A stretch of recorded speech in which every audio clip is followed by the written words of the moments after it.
You. Come on, crash out. I need it on camera. Come on, crash out.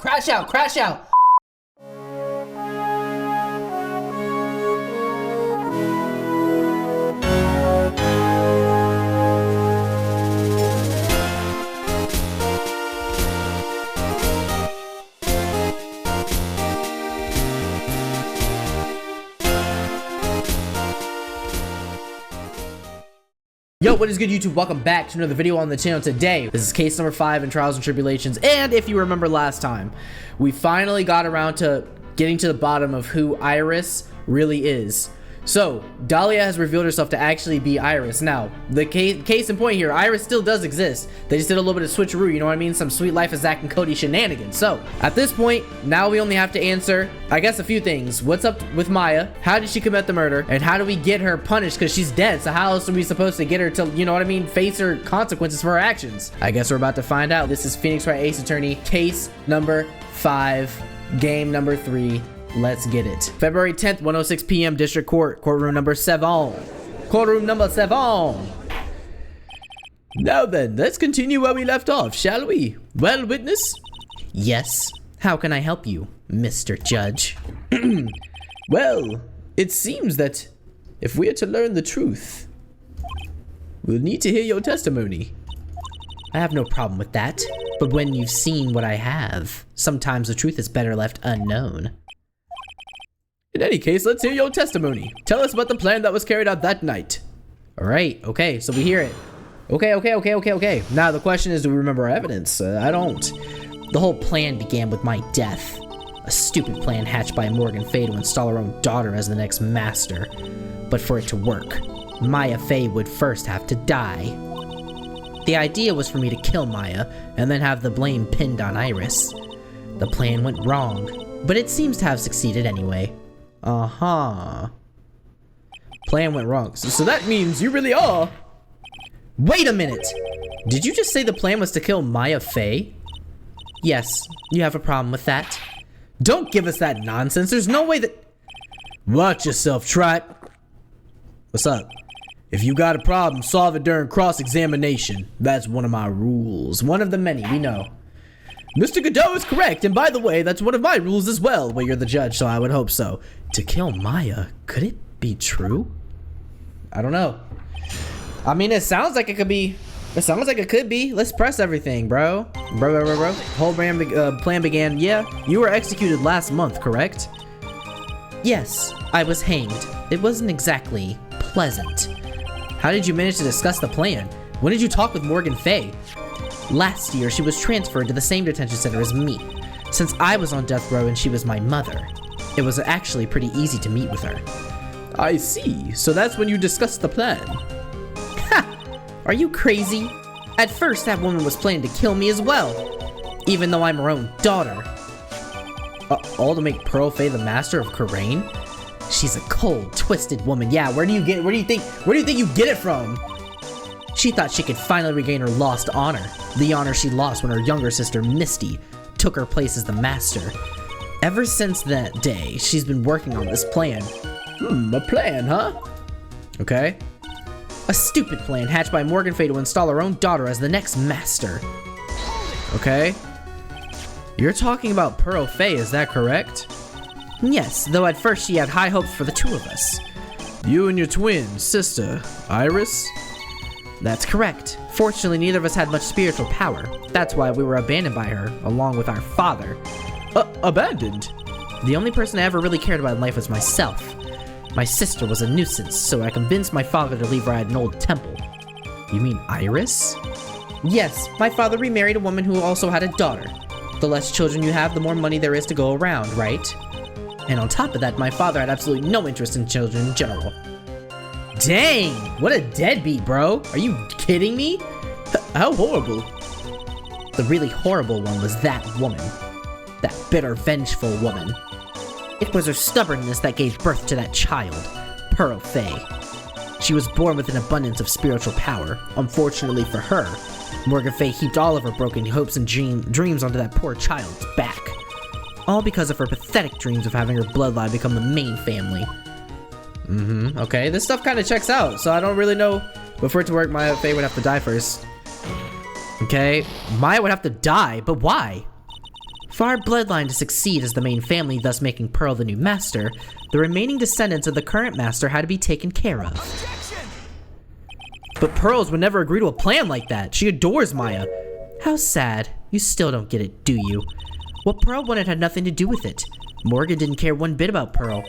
The only thing she cared about was the position of the master. That's all. That's ridiculous. Actually, Phoenix, hold on a minute. She's cooking. She's cooking. She was willing to sacrifice anything and anyone to achieve her goal. The life of her daughter, and naturally the life of Mia Fey as well. How could anyone do that? The idea was for me to kill Maya and then have the blame pinned on Iris. Okay. You were gonna kill Maya? Pearl didn't need to know anything about it. All she had to do was follow the instructions in the letter and channel me. Then I would have simply used her body and finished the job. In any case, I'm already dead and there's nothing any of you can do to me. Anything any of you could do to me. So the plan was to blame the crime on your younger twin, on Sister Iris of Hazakura Temple.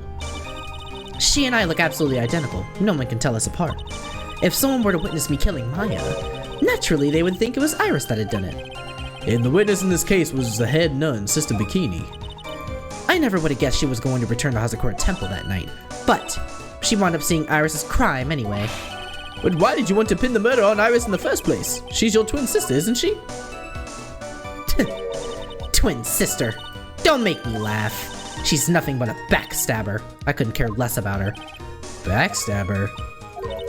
You just don't understand. You never will. Anyway, are you kidding me? The plan went wrong, but it seems to have succeeded anyway. You think the plan was a success? You heard me. Just as that woman had hoped. Mia Fey is dead. Huh? Now the title of master will pass on to Pearl Fey. Objection. That's absurd. Maya is just... She's just trapped inside the sacred cavern. Really? You're as foolishly optimistic as ever, aren't you, my darling Feeny? Do you want to know the truth? Ever since we met, I've despised you. You just gotta just rub salt in the wound, why don't you? Bro, Phoenix has been going through it with this whole plot shenanigans. Your sniveling naivete and your pathetic faith in other people. What? I just want to know one thing. What did you personally think of Morgan Fey's plan? Yeah, what did you think? I'm with Phoenix on this one, even though I have no idea where he's taking this. I told you already, didn't I? It was a stupid plan. It had no point, no value, other than fulfilling her own greedy desires. Does it though? Yes, it was certainly nothing to be proud of. If that's how you feel, why did you help her carry it out? Why would you do it? Why would you kill Maya? You may not understand it. Being the kind and gentle soul that you are, you may not be able to appreciate why someone like me would help a woman like that. So then tell me, please tell me, please tell me why. I'm sorry. Isn't it obvious? I'm not like that woman. I only act in my own self-interest. The reason why I helped her was for myself. For my own personal satisfaction. What did you say? So this woman, Dahlia Hawthorne, she had her own reason for wanting Maya dead, and we kind of know what that is, though. Do you understand why I would kill Mia Fey now? What my goal was? No, let's hear about it. Obviously, it's because you were helping Morgan Fey. Helping? Don't make me laugh. From the day I was born to the day I died, I never helped anyone. I lived for myself, and in the end, I died for myself. I thought that was obvious. So she wasn't actually cooperating with Morgan? She was just using Morgan in her plan so she could accomplish her own goal. All I wanted to do was kill Mia Fey. That was the only way I could think of to get revenge. Revenge. Looks like I have no choice but to present that piece of evidence. I can't believe it. She meant to kill Maya. And I need to get more information out of her. It's the only way to understand this plan and what she was after as well. Okay. You understand what the goal was. So what was it? So we have Missy Fey's image obscured by Gravy, Hazakura Temple map, weather data, Hazakura Temple magazine, Tracks photo, crime photo, Larry's sketch, horrible sketch of what he saw the night of the crime, outcropping. Outcropping? Where did I get that from? Yeah, found an outcropping. The dusty bridge has blood on it. Hope I ain't too late, but glad to be here for this after a rough night's sleep and a rough day of work because of it. Glad for Pete. Yo, Monica, welcome back. I appreciate you coming back to the stream as per usual, our lore keeper. Hope you, I know you said you had a rough day at work, but I hope the rest of your day went nicely outside of work since being back from it.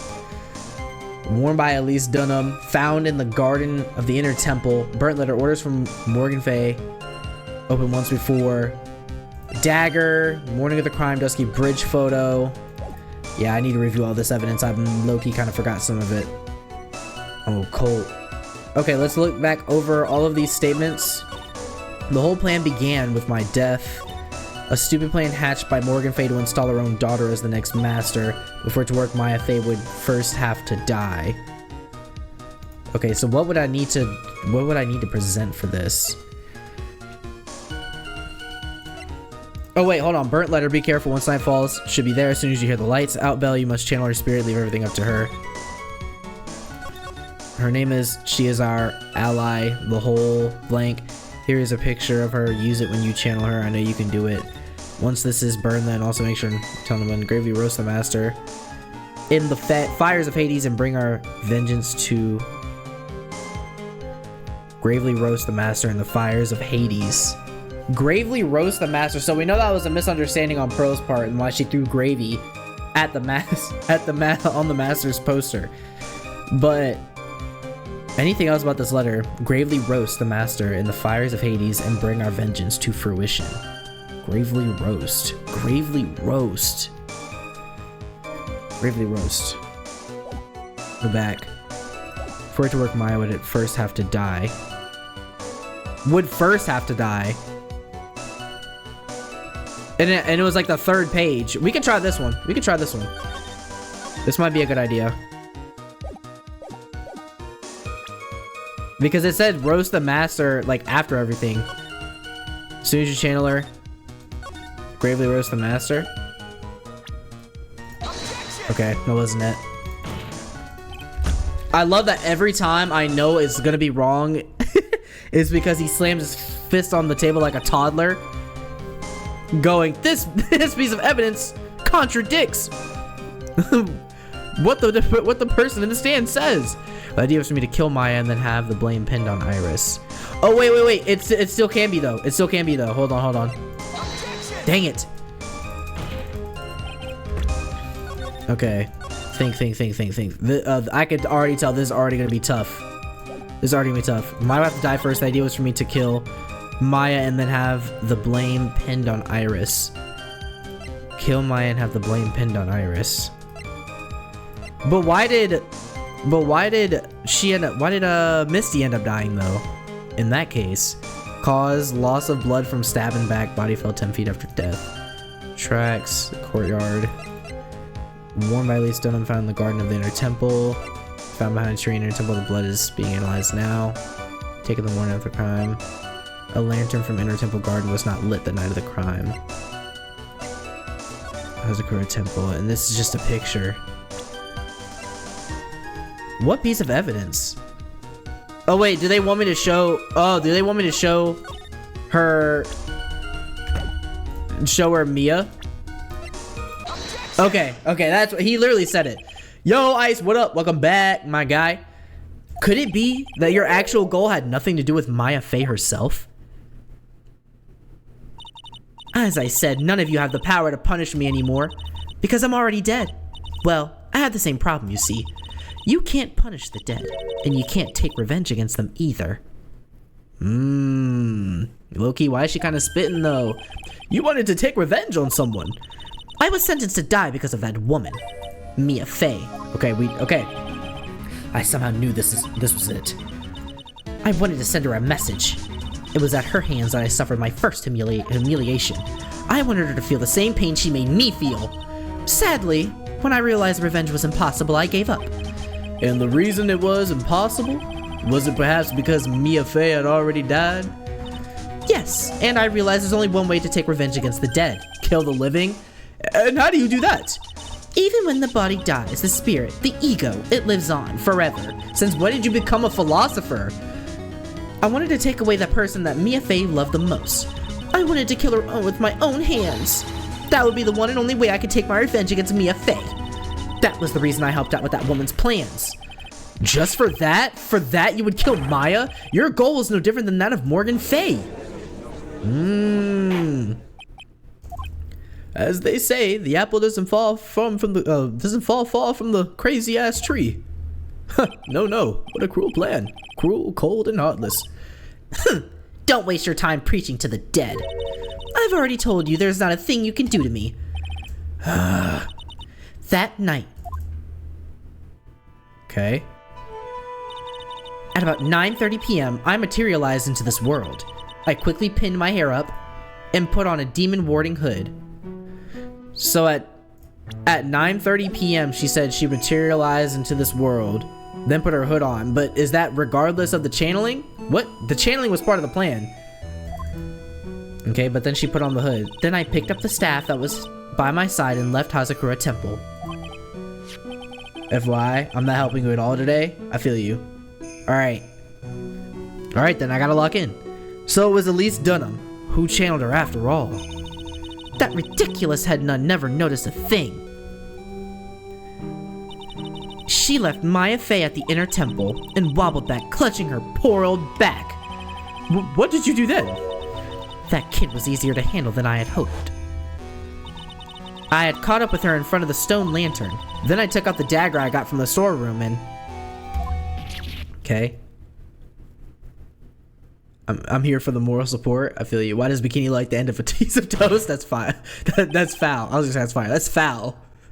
So then you're saying you stabbed Maya?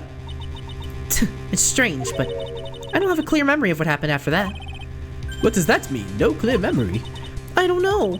I think I was stabbed. You were stabbed? At the last minute, Mia Fey must have stabbed me. I'm sure of it. Wait, what? That's not like her at all. Maya wouldn't stab a french fry with a plastic fork. I mean, the amount of burger she eats, I actually kind of highly doubt that, big dog. Anyway, I suddenly lost consciousness. But before I did, I scrawled her name on the lantern. Just as I was passing out, I wrote Maya behind my back. I had hoped it would cast suspicion on her. I can't believe she was thinking of that until the bitter end. That's where my memory temporarily stops. It stops? I don't have any memory of actually killing Mia Fey with my own two hands. My very last memory was... Okay, her face? Maya's terror-filled eyes. When I woke up after that, I was in the sacred cavern surrounded by darkness. In the sacred cavern surrounded by darkness? You were in the sacred cavern? The entrance was sealed with one of those trick locks. Somehow I'd been trapped in there. But how did you wind up in there? I'd like to know that myself. Anyway, I was worried. I didn't know whether or not Mia Fey was dead. And I swore I wouldn't return to the underworld until I knew I had killed her. This is D1 hating, by the way. This is like D1 hating. Like, I don't know who needs a blueprint for her kind of like level of hating, but I promise you follow Dahlia Hawthorne's level of hatred for anybody, and I promise you it will return dividends. But you ride in the underworld for it, so. For a ghost, you're one tough cookie. I wanted to get out of there and make sure she was dead, but I couldn't do it. I couldn't get out. The trick lock stopped you, huh? I didn't know how to remove it. So then you're saying you actually confined against your will inside the sacred cavern? Yes, I wanted to get rid of that annoying lock as soon as possible. Powerpuff Girls versus Mojo Jojo type, hating 50 Cent Diddy type. Yeah, bro. She was on her head top. But it wasn't easy. I kept getting interrupted while I was working on it. Interrupted? It was early in the morning, but someone came into the training hall. What? Who? Could it have been Maya? I thought the same thing, but I couldn't see. Why not? If someone had spotted me, I would have lost my chance to take revenge. So I made sure to hide myself well at the back of the sacred cavern. Wait a minute. That morning, only 2 people could have gone into the training hall. Maya and Pearls. Okay. Pearls went there to cover the hanging scroll and gravy. God bless her little heart. Kind of taking a page out of Dio's book with his generational hate and JoJo's bizarre type adventure type hating. Still, I finally managed to remove the lock. But I was too late. What do you mean by that? The flies had already started to gather. That was us? Yeah, Gumshoe, Francisca, me, Edgeworth. The bridge had been fixed and the police had started the investigation, correct? Naturally, I couldn't go out. So instead, I returned to the cavern and put the lock back on myself. I realized I wouldn't get a chance to see Maya's corpse as I had hoped. But just then, Lady Luck showed up. Lady Luck? After that big earthquake, she showed up all by herself. Iris? The real Iris? She said she's come to make sure the Sacred Cavern was all right. Stupid girl. I came out from the Sacred Cavern and got a feel for the situation. Oh my gosh. Okay. Lord have mercy. 5? And I locked her away in my place. Oh, okay. So they did the body swap and then she locked her. Dang. All right. Okay. That makes sense. All right. I had finally learned exactly what had happened. It was then that I learned that the plan had actually succeeded. What do you mean your plan had succeeded? I had misunderstood one thing, you see. That night, the one that had summoned me, I had assumed that it was Pearl Fey. But who really was it? Well, of course you would have assumed that. It was written in the instructions. But I was wrong. The person that actually called my spirit back was... Do I even want to know? What? Misty Fey? The picture book author? What? Missy, what are you doing? What? Well, that's really the only possibility, isn't it? After I lost consciousness in the garden, it was her body that was left lying there. What? It was her body that was left lying there.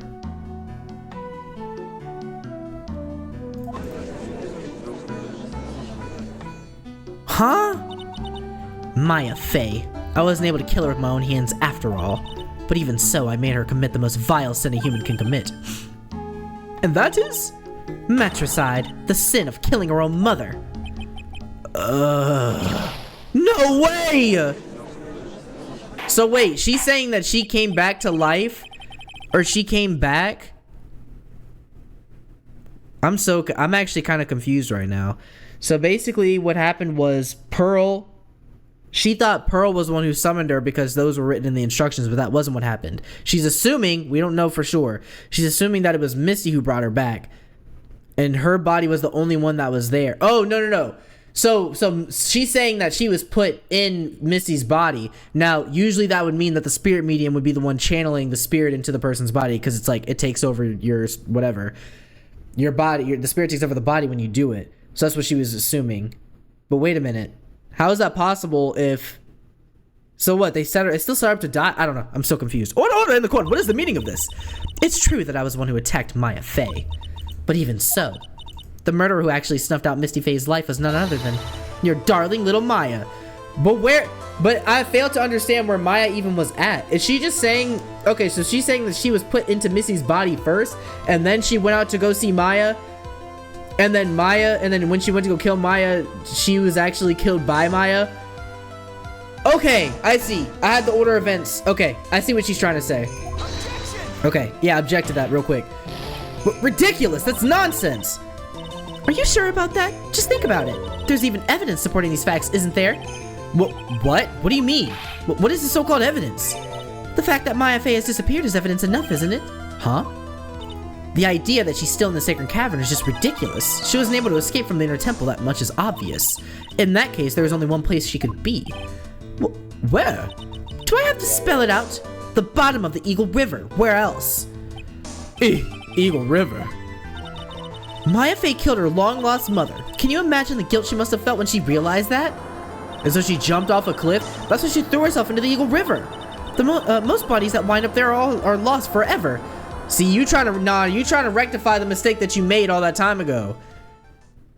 Right? Could have just thrown the body in the river if you really didn't want evidence, instead of putting it in the trunk of the car in that one case and Turnabout Beginnings. So, you know what I mean? You know what I mean? So, what do you have to say now, Feeny? Oh. Yeah, Feeny is crazy. Who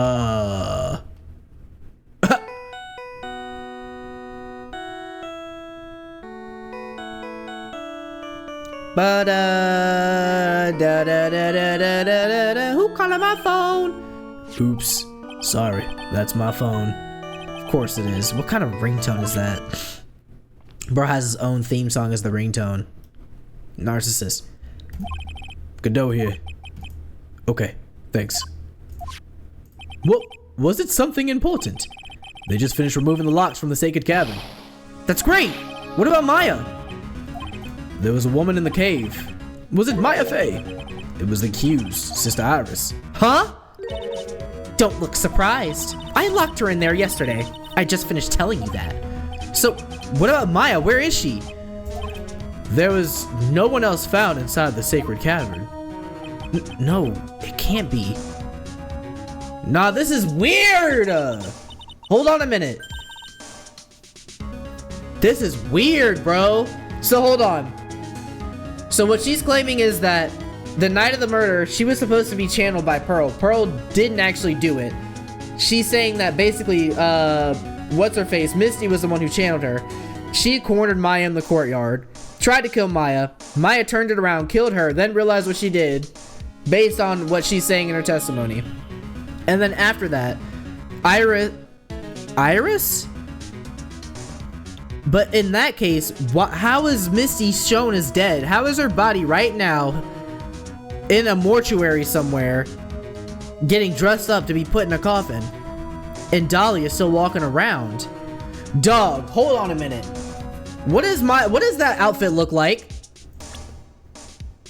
Ah, I can't see it. If she's wearing what all acolytes wear, it's possible that she could have. But how do you channel? But if Maya was trying to channel, Maya would have to be trying to channel her. Ah, that's the only logical explanation, because Misty's body literally it's out of the picture, and you can't channel yourself into a dead body. I don't believe that's never been shown as something that's possible, right? So I have to assume. Oh my gosh, this might be Maya right here, bro. Or Iris might be Maya, one of the two. I think they're trying to play us into getting the verdict. Oh my gosh, hold on, keep going. I told you, didn't I? She's dead. No.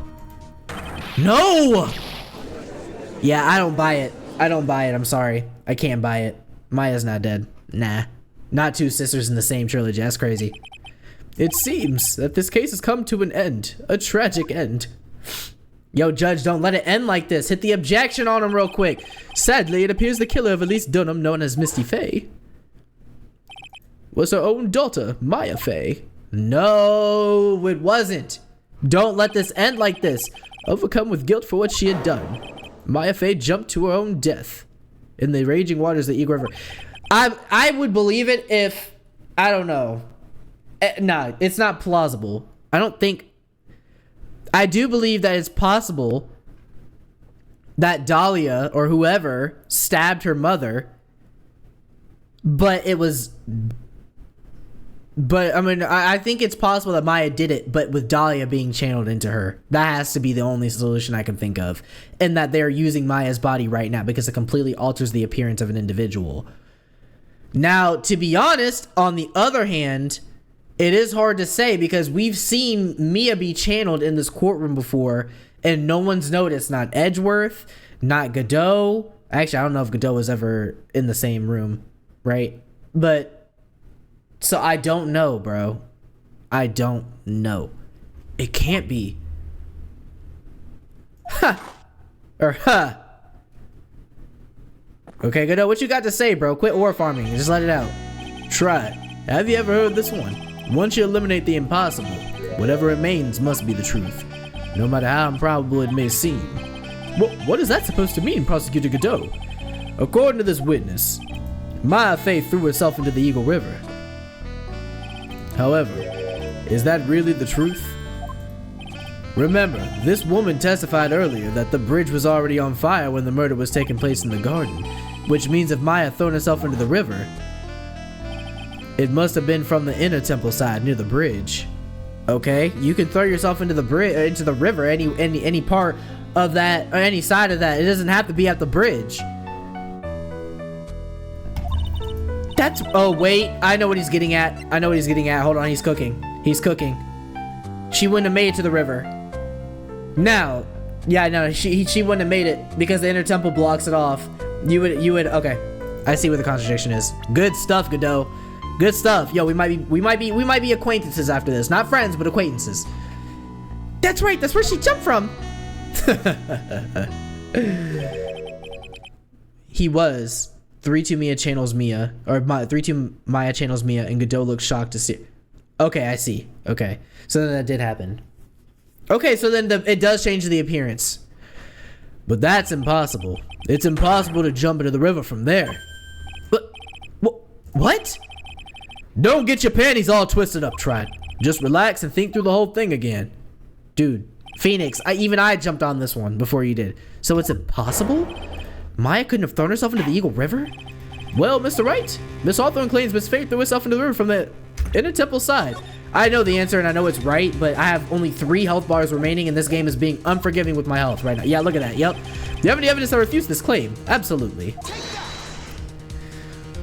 It's impossible to jump into Eagle River from the inner temple side. No one knows that better than this witness. What did you say? 11 years ago, you jumped into the very same river. Just take a look at this overhead map. Yep. As you can see, below the cliff on the inner temple side is a big rock shelf. You're right! She wouldn't have reached the river if she had jumped off from there. In other words, if she had jumped, we should be able to see her body in this photo. Ha! So you finally figured it out. No! Okay, so then what's actually the truth? I think I might be cooking with that whole, they're using Maya's body theory. Order! You're just playing with me. Maya's face body is at the bottom of Eagle River. There's nowhere else she could possibly be hiding. Miss Hawthorne, have you ever heard of this one before? Once you eliminate the impossible... Yeah, Phoenix, you surrendered the rest of the aura that you've had for this case to Godot. You're now using his quotes. Whatever remains must be the truth. Yes, just a few minutes ago. Recycling quotes. Come on now. Absolutely corny. Mia Fey wasn't inside the sacred cavern. We know he didn't even paraphrase. That's my thing too. He didn't even bother to paraphrase. He just said, "Yeah, have you heard of this one?" She literally said, "Yeah, 5 minutes ago." Try coming up with your own, maybe. Like, we now know that she didn't throw herself into the Eagle River. Correct. That eliminates all the most likely possibilities. Now, although it seems improbable, there's still one other place she could be. What? What is this one possibility that you are talking about? That's obviously a bluff. So where is her dead body then? Finally, I think the pieces are falling into place. Normally the living have no way to punish the dead, but I think there's a way to give Dahlia Hawthorne the ultimate punishment. Shall I tell you, Miss Hawthorne? Shall I tell you where Maya is very instant?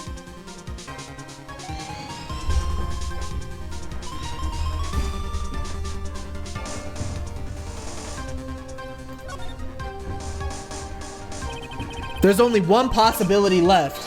Namely, she's right here in this very courtroom. What? Mia Fey is here? You say she's right in my courtroom. I'm not gonna save just in case.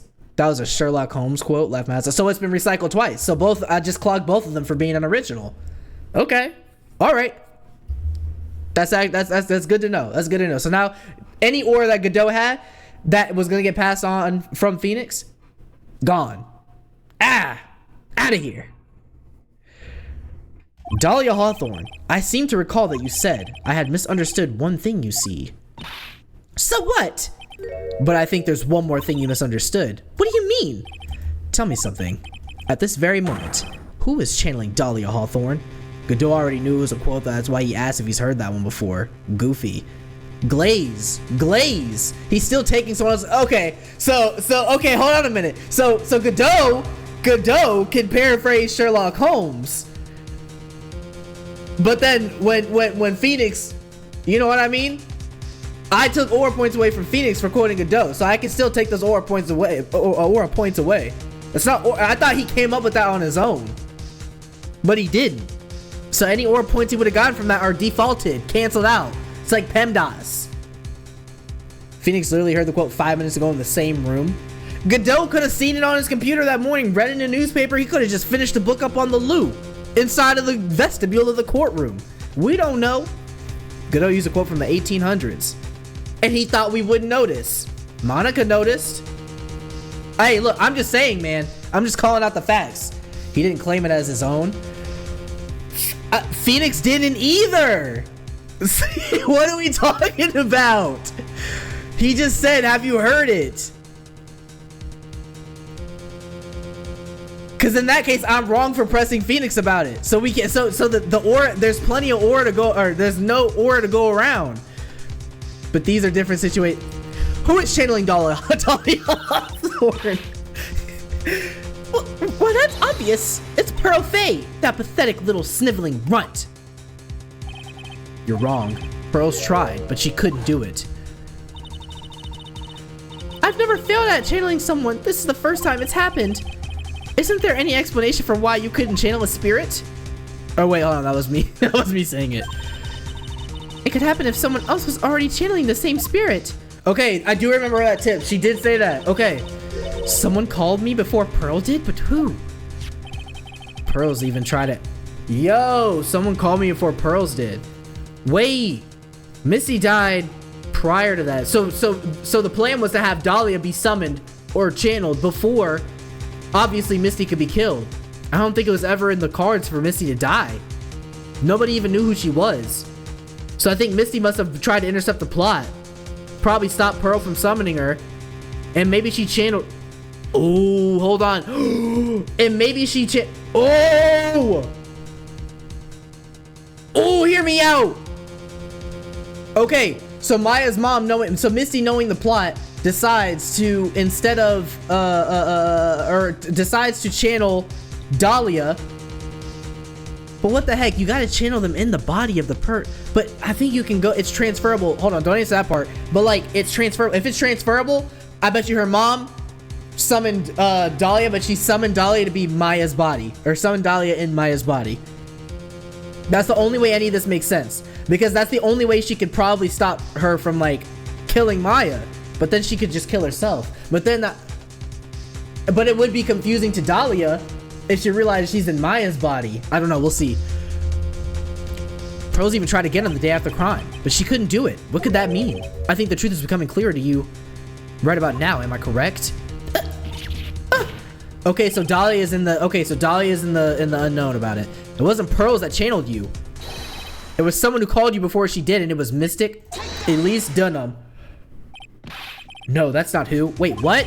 How can I come this far and still not get it? Pearls couldn't have channeled her and Maya disappeared. There's only one possible answer. Oh, well, that's it. I was thinking it could have been. If it wasn't Pearl and it wasn't Elise, and Maya's gone, the occurrence was surrendered to the court immediately. Yeah. I have to go back to the part where we were just at, bro. Lord have mercy. How did I get down to 1 health bar? I'm a joke of an attorney. Hit that continue button real quick. Okay. Do have evidence. I also should have saved. Why didn't I save? Lord have mercy. Come on now.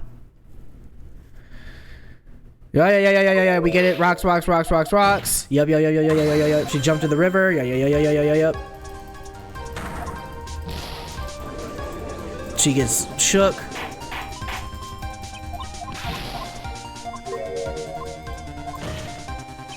Okay.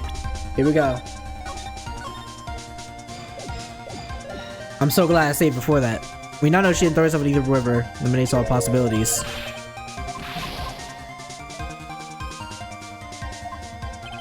Oh wait, hold on. There's still one more.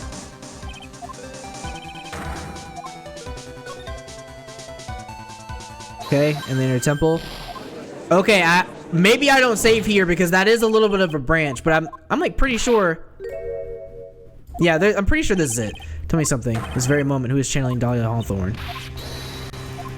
Okay, she thinks it's Pearl. You're wrong. Pearl's tried, but she couldn't do it.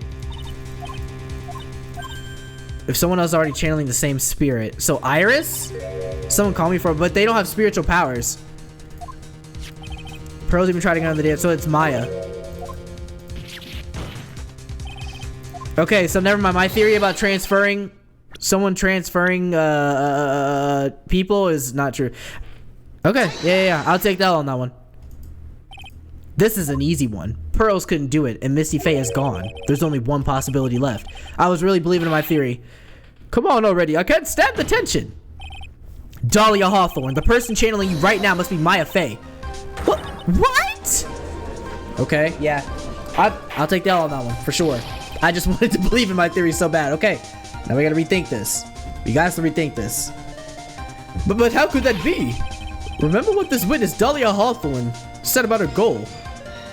Phoenix low-key dish you with the this is an easy one. remember the witness Dahlia Hawthorne said about her goal.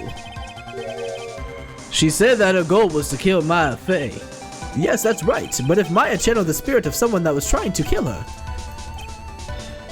Ha! Well, Gramps, what would happen? Could it be? It looks like you finally understand, Your Honor. Well, I don't. What are you going on about? What I'm going on about is the reason Maya channeled you. And there's only one reason. To protect herself from you. So she knew about it? But who told her? To protect herself? From me? Yes. On the night of the crime, you were only interested in one thing. Killing Mia Fey. The path back to Hazakura was closed off and there was nowhere for her to run. So then the problem became, where would be the safest place to hide? You mean that's when she channeled me? All this time you thought you had been channeled by Pearls. That's why it never occurred to you. That Maya's hiding place was you, okay? Okay, Maya, I wasn't familiar with the game. Hey. Hey, but who warned her though? Because how would she know? Or maybe she did it, she channeled it in the middle of it, of the whole thing, so that's why she said her memory's blank? Nah, she said in the courtyard her memory went blank, but she could have been lying, but we didn't contradict that point. But she did say that her memory went blank and then Maya looked surprised. So it's possible that she... So wait, then how does Dahlia remember stabbing Maya? What the dog? Was you? No! No! Don't say that! Dang, she looking kind of crazy right now. You're saying that I, Dahlia Hawthorne, was played for a fool by that little whelp? Mia Fey killed herself. Isn't it obvious? Sorry, but no. It would have been impossible for her to jump into the Eagle River. This is the only avenue of escape open to Maya. The only way that Maya could disappear from the inner temple. I don't believe you. A stupid little girl like that who's never been out in the real world? She could never have come up with a plan like that. Who could have ever given her such a brilliant idea? Well, me, of course. Hey, yo! Whoa! Mia Fey! It's been a long time, Dahlia Hawthorne. Hey, yo! My man Godot shook. Hey, so it's true. It was you. Yes. Here's something else. But what? What are you doing here? That hair. It's Pearls, right? Tell me something, Dahlia. I want you to think back to that night one more time. You had just cornered Maya in the Inner Temple's garden. And then, in the final moments of the fight, you lost consciousness. Okay, here we go. Hey, yo! I was stabbed by Mia Fey! Actually, Maya lost consciousness at the same time as you. She did! Not terribly surprising since she was about to be killed. When she woke up, she was in the training hall. That's when Maya decided she needed help, so she channeled Mia. Okay, these pieces fit together. She explained in a memo the situation she was in. She asked me what I thought she would do. She did that? I can't believe it. Of course I didn't have all the details, but one thing was perfectly clear. And that was, I knew you couldn't be allowed to wander free. Free? What do you mean? It was a race against time, so I wrote down 2 things that Maya had to do. Channel Dahlia Hawthorne as soon as possible, and lock herself in the sacred cavern until help arrived. So it was Maya who put that lock on there. Yes, but why did you order her to do those 2 things? If she hadn't done it, Dahlia Hawthorne would have been channeled by someone else. Okay. By one Pearl Fey. Pearl? Yes, Pearl didn't properly understand the plan, so all she was trying to do was follow her mother, Morgan Fey's instructions. If she had succeeded in channeling Dahlia Hawthorne's spirit, things would have turned out very badly, to put it mildly. So that's how it was. Dahlia Hawthorne would have used the body of Pearl Fey to kill Maya at all costs. Yes, it certainly sounds like that was the intent all along. How dare you! I won't forget this. Wait, so if Maya was the one who was channeling Dahlia, how did Dahlia ever make it out of the cavern? Because she said she was locked in there for the longest, and then she switched out with her sister and made it out as Maya.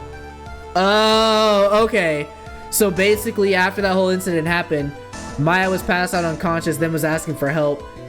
Mia gives her the instructions to lock herself in the cavern, channel Dahlia, blocks Pearl from channeling Dahlia, instead allows her to channel Dahlia. Dahlia thinks that she's in her sister's body, or thinks she's in Pearl's body? Thinks that she's in Pearl's body, and then takes herself out, but it keeps Maya safe. Okay, so one part about this that was right is that this was Maya. That this is in fact Maya, but she just didn't know about it. And I thought she was trying to pull a fast one at first, but this is actually playing whole other mechanism. Whoa, bruh. Why not just admit it? Dahlia Hawthorne, your little plan was nothing but a big failure. Yes, another failure to add to the pile of shame. Wouldn't you say? What a diss. Afterlife diss is crazy. What do you mean by another?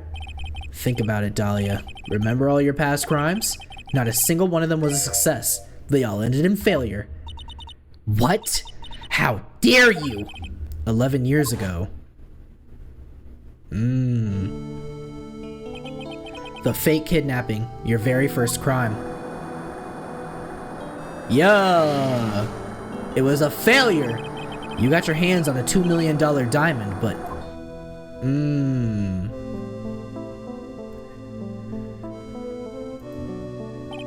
After Terry Fowles escaped and went to meet with Valerie Hawthorne, the truth was exposed. Shut your mouth! That wasn't my fault! It was because of that stupid oaf of a prisoner and that weakling of a policewoman! And then, 1 year later, you tried to kill me. Well, I'm still alive, but...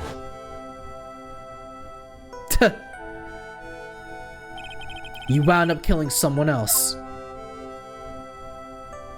Absolute trail of destruction this one has. Golly. As a result, you were sentenced to death. Yeah.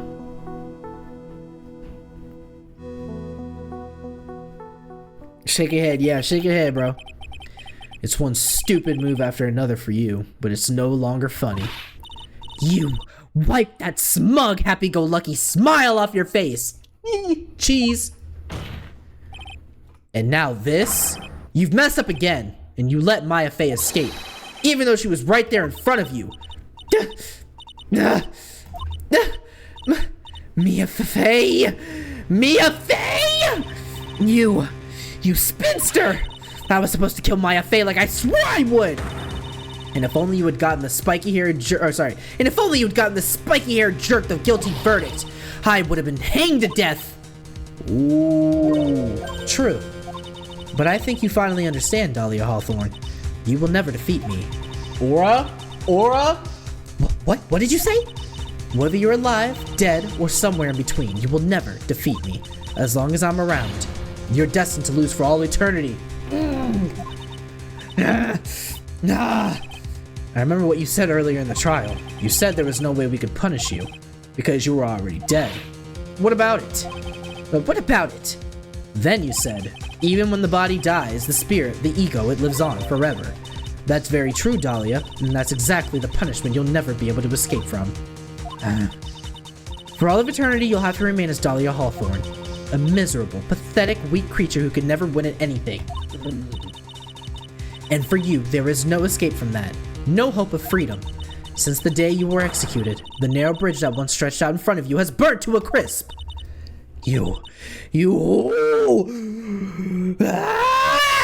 Come on, crash out, crash out, crash out. I need it on camera. Crash out. I need a thumbnail. I need a thumbnail. Daddy needs a thumbnail. Daddy needs a thumbnail. Come on, crash out, crash out, crash out. You're wrong. Crash out. Come on, it can't be. Crash out.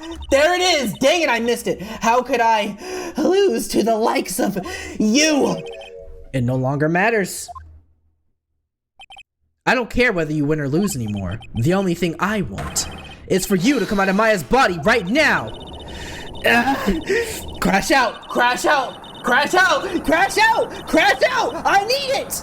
Let's go! Yes! Yeah! That's crazy, actually. That's a crazy thumbnail. I'm not. Hold on.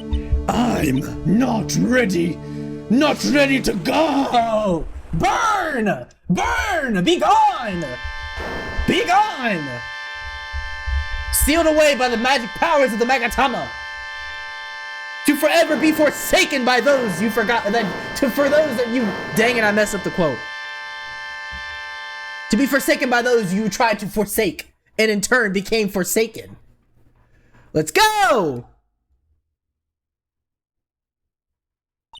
Bring her back. Nick? Sis? Yeah. Oh. Well, R.I.P. GG. Be gone, thought. GG. Oh my gosh, we did it! Now then, I assume you are the real Iris. Yes, I was just rescued from the sacred cavern. I must say you and your twin sister are indeed identical from what I can see. In any case, it appears that everything has finally been cleared up. Mr. Godot, what happened to Dahlia Hawthorne? If you ask me, Your Honor, it looks like she went back to the hell she came from. It seems that Missy Fey wasn't the only victim of this crime. Mia Fey, as well as the young Pearl Fey, were also victims of this wicked and selfish plan. Yes, Your Honor. The tragedy of Medium Valley has finally come to an end, it seems.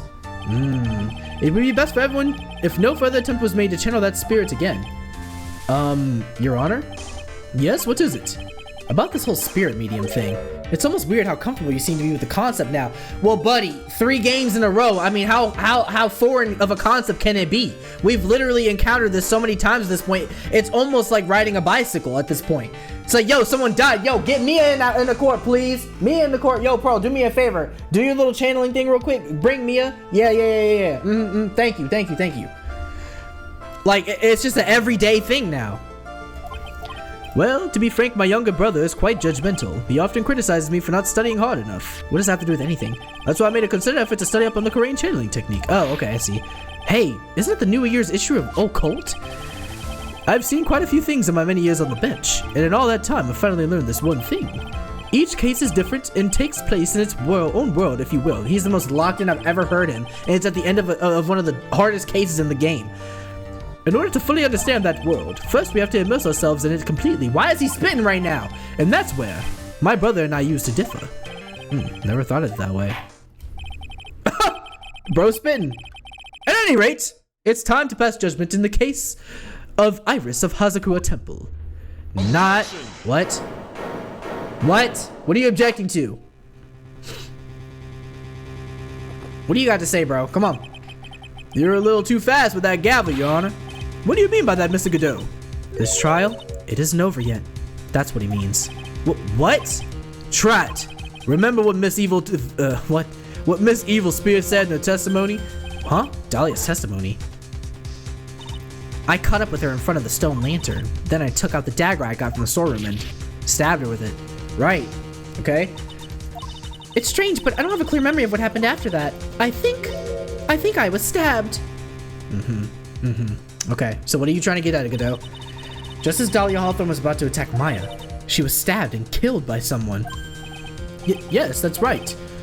The person that was ultimately killed was a spirit medium that channeled Dahlia. Okay, the person that was ultimately killed was a spirit medium that channeled Dahlia. Elise Dunham. No, Misty Fey. What? Oh, wait, so, okay, Dahlia was channeled afterward. Okay. But who killed her? We still don't know who did it. This isn't over? You gotta be kidding me. Oh my gosh, I thought it was over. Oh, my great granddaddy, I thought it was over. And this bleach head looking dude just want to bring up all the problems that are wrong with this case, man. Just let me rest. Let me rest. Unless someone else is found guilty, the accused is still on trial. At least he's thorough. We can't let her walk until there's evidence that proves her innocence. No way. But this court isn't prepared for any further testimony. The prosecution is ready to call out final witness. Final witness? This one will clear up the whole mystery. The mystery of who killed Mr. Fey. Indeed. Is it really alright, Mr. Prosecutor? Of course it's alright, Madam Attorney. Very well then. Who is this final witness? Or who is this final witness? Ha! Isn't it obvious? There's one person who saw the whole event and will put the final dagger in this case. Someone who saw the murder take place? The very person who saw her mother killed in front of her own eyes. You mean Maya? You can't. She can't testify after what she's just been through. We need to find the truth. The prosecution calls Mia Fey to the witness stand. Hey, bro. I see where he's coming from. Can't let her walk until we get the truth out. That's what we're all about. Hey, but we about to prove that Maya didn't do it, and we about to prove who actually did it, and we about to get the hell up out of here so we can start the next Miles Edgeworth Investigations game, and you know what I mean, and then get to the next trilogy, okay? So let's get started, shall we? Very well, but first, let's take a brief recess. We'll have to wait for Miss Fey to recover before summoning her. Once we receive the doctor's permission, we will proceed with the trial. Hey, Trat, I got something to say, so listen up. What is it? I don't think much of you as a lawyer. It's always the same with you. You somehow manage to squeak by without even a faint understanding of the case. Some beautiful woman always seems to come dashing at the last minute to save you. Well, my, you calling me a ladies' man. Thank you. You've got some nerve. But that's not gonna happen this time. This time, you're gonna have to do this by yourself. That's enough. This court is now in recess. Sure. Bro said you gotta do it by yourself. Bro doesn't realize that before I even started streaming this, I was in the stands doing this by myself. Bro don't realize I ain't have no help. Bro didn't see the hours upon hours of me struggling to find evidence. Bro think I can't do this. Bro think I'm not built like that. But guess what? Call me Bob because I'm the builder. I'm built like that. Let's go. February 10th, District Court. I'm truly sorry about everything. You were working so hard to defend me, but I was missing all day and we didn't even have a chance to talk. She's right. When I met Iris at the training hall yesterday, they had already switched places, and Iris is inside the sacred cavern. I wanted to at least be in the defendant's box today to root you on. Well, it wasn't your fault. You were locked up this entire time. There's something more important than that, though. I have to ask you, why did you help your sister out as much as you did? Huh? If you had tried to get help at the sacred cavern yesterday, you wouldn't have spent an entire day locked up in there. My sister, I felt sorry for her. She was abandoned by her mother and never got any love for her father either. Yes, but it was the same for you too, wasn't it? Yes, but at least I had Sister Bikini who was like a mother to me. If only Dahlia had come with me to Hazakura Temple. I always loved her. Dahlia was always so smart, so strong. She never complained about a thing. That's why I promised her that I would help her. Are you talking about the fake kidnapping case 11 years ago? Yes, I wanted to be useful to her in some way.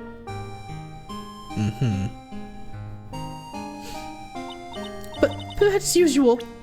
Dang it, it has to happen every episode, y'all know this. But as usual, I was too cowardly. At the last minute, I ran away. Because of that, Dahlia's stepsister Valerie ended up... And Terry Fowles. That was the case that wounded Mia so badly.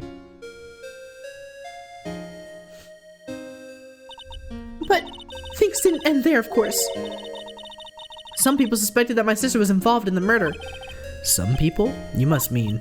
Yes, 2 defense attorneys, Mia Fey and Diego Armando. After poisoning Mr. Armando, who was getting too close to learning the truth. Dahlia even tried to kill the person who had unknowingly hid the poison for her. Wait, Dahlia even tried to kill the person who had knowingly hid the poison for her. So Dahlia poisoned Godot? What? You. That's right. Iris, there's one more thing that I have to ask you. Yes, what is it? On the night of the murder, the person that cleaned up the corpse of the victim, Lee Dunham, was it really you? Yes, it was me. That night, after I rang the lights out bell, I went back to my room. At around 10:30, I received a call on my cell phone. Who's calling my phone? Beep. There's a problem. Come to the Inner Temple right away. I got on the snowmobile and headed for the Inner Temple, but... Okay, the bridge burned. Okay. The path to the Inner Temple was cut off, right? And that was when they swung the body over. Exactly.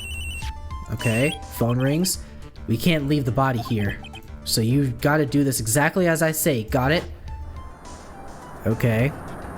So then, gets thrown across the bridge. Okay. We know this. It was me. I was the one that received her body. And the murder weapon had been left in her body, so she wouldn't bleed too much. The staff that Mystic Elise always held. I knew it. So the actual murder weapon was the staff. Yes, that's right. I brought the body back to Hazakura Temple on the snowmobile. Okay, and then fix it up. But why? Why did you alter the body? I didn't want anyone to know that the staff was the murder weapon. I didn't want to leave anything that would lead back to Misty Fey. So I dressed her in a robe and stabbed her with the Shikizishito. I wiped the blood off the staff's blade and left it next to her on the ground. But why? But like, why? Whatever. Iris, just tell me one last thing. She's going to jail after this. Like, she literally is impeding a crime, or impeding investigation of a crime, technically, or whatever, and doctored up evidence. So this is definitely like, you know, aiding and abetting a criminal. Just tell me one last thing. Tell me the name of the person that called your cell phone. The real killer. I'm sorry, Mr. Wright. I can't do it. I can't say who did it. Oh my gosh, after all of that, why are you being so difficult? I see. We gotta work for it, Phoenix, as usual. Defendant? Yes? The judge is calling you. He wants to see you in his chambers. He has some questions about Dahlia Hawthorne. All right. Well then, I'll see you later. There's something I want to tell you. Oh, okay. Something she wants to tell me. So it's true. Iris cooperated with the real killer. Maybe even from the very beginning. Phoenix.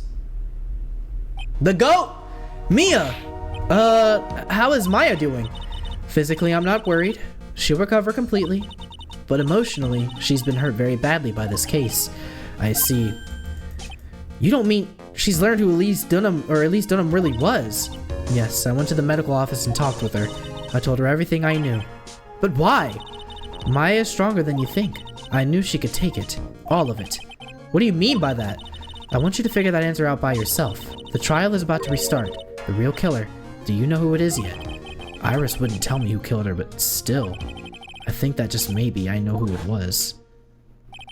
That night, the victim was killed in the garden of the Inner Temple, and the criminal wasn't just there by accident, which means that the killer knew of Dahlia's plan from the very beginning. And one more thing. The victim was moved to the Hazakura Temple side by pendulum. In other words, the criminal couldn't cross the bridge. That means they were stuck on the Inner Temple side for almost an entire day. Exactly. So the culprit was someone that wasn't in Hazakura Temple the following day. Okay, so the culprit was somebody that wasn't in Hazakura Temple the following day. In Hazakura Temple. Okay, so the next day during the investigation... Oh my gosh, I'm actually another layer of confused. Would have proved Godot's point, to be honest. I know who the killer is, Godot. Why? Because Iris told me. I know who the killer is, Godot. Oh, yeah. Okay, yeah. Having another pretty girl to the rescue wouldn't have served a very well-known or a very well-made counterpoint to his point of, you know, people being there at my rescue. Okay, so was someone that wasn't in Hazakura Temple the following day. That's about as much help as I can give you. And Godot was like a pretty lady always loves. Yeah, the rest of the battle is yours to win or lose. Okay, I've got it. Thank you, Mia. Finally, it's almost time to bring this case to an end. What exactly did Maya see anyway? And who was it that actually killed Misty Fey? Whoever it was, I have to prove it. Me, all by myself. So like, was it Maya? Maya's the only person who wasn't at Hazakura Temple the following day. Unless we're talking about Iris, but Iris is the one who received the body, so it couldn't have been her. Yikes. Yo, I'm glad. Yo, wait. Does this please tell me this refilled my health, bro. Probably didn't. Now then, before we proceed any further, I'm going to announce the results of the tests we had performed earlier. Tests? Yes, tests on the bloody dagger that was found stuck in the pine tree. Oh yeah, that. I totally forgot about it. That's the weapon that Mia Fey used when she fought with the victim. So what are the results? Was it the victim's blood or... Due to time constraints, a full test was impossible. There's one thing we can say with absolute certainty. The blood that was on this dagger was not the victim's blood. Okay, so the blood that was on the dagger was not the victim's blood. So it wasn't Elise Dunham's blood? So she wasn't stabbed then? That is all. Now then, let's restart this trial. So it wasn't Missy's blood on the dagger. Then whose was it? Okay, the blood doesn't match the victim's. I'm sure both the defense and prosecution know this, but this trial is rapidly coming to a close. Both sides will need to show some firm evidence with their claims. I understand, Your Honor. From what I've heard, the witness is dangerously weak, physically speaking, so let's finish this quickly. Okay. Agreed. Very well. Please bring in the last witness. All right, let's go. Poor Maya, bruh. Witness, please tell us your name and profession. Mia Fey. My profession is, I'm the assistant manager at Wright and Co-Law offices. Maya. According to the magazine I have here, you're a spirit medium of the Korean channeling technique. I'm frightened. The Fey clan, I don't want any more to do with it. What? Oh, Maya. The pain the Fey bloodline causes must be unbearable. Very well. Now then, Miss Fey. When the event occurred... Bro said, very well. Anyway, when the event occurred, you were in the garden of the inner temple. And you witnessed the moment of Miss Elise Dunham's murder.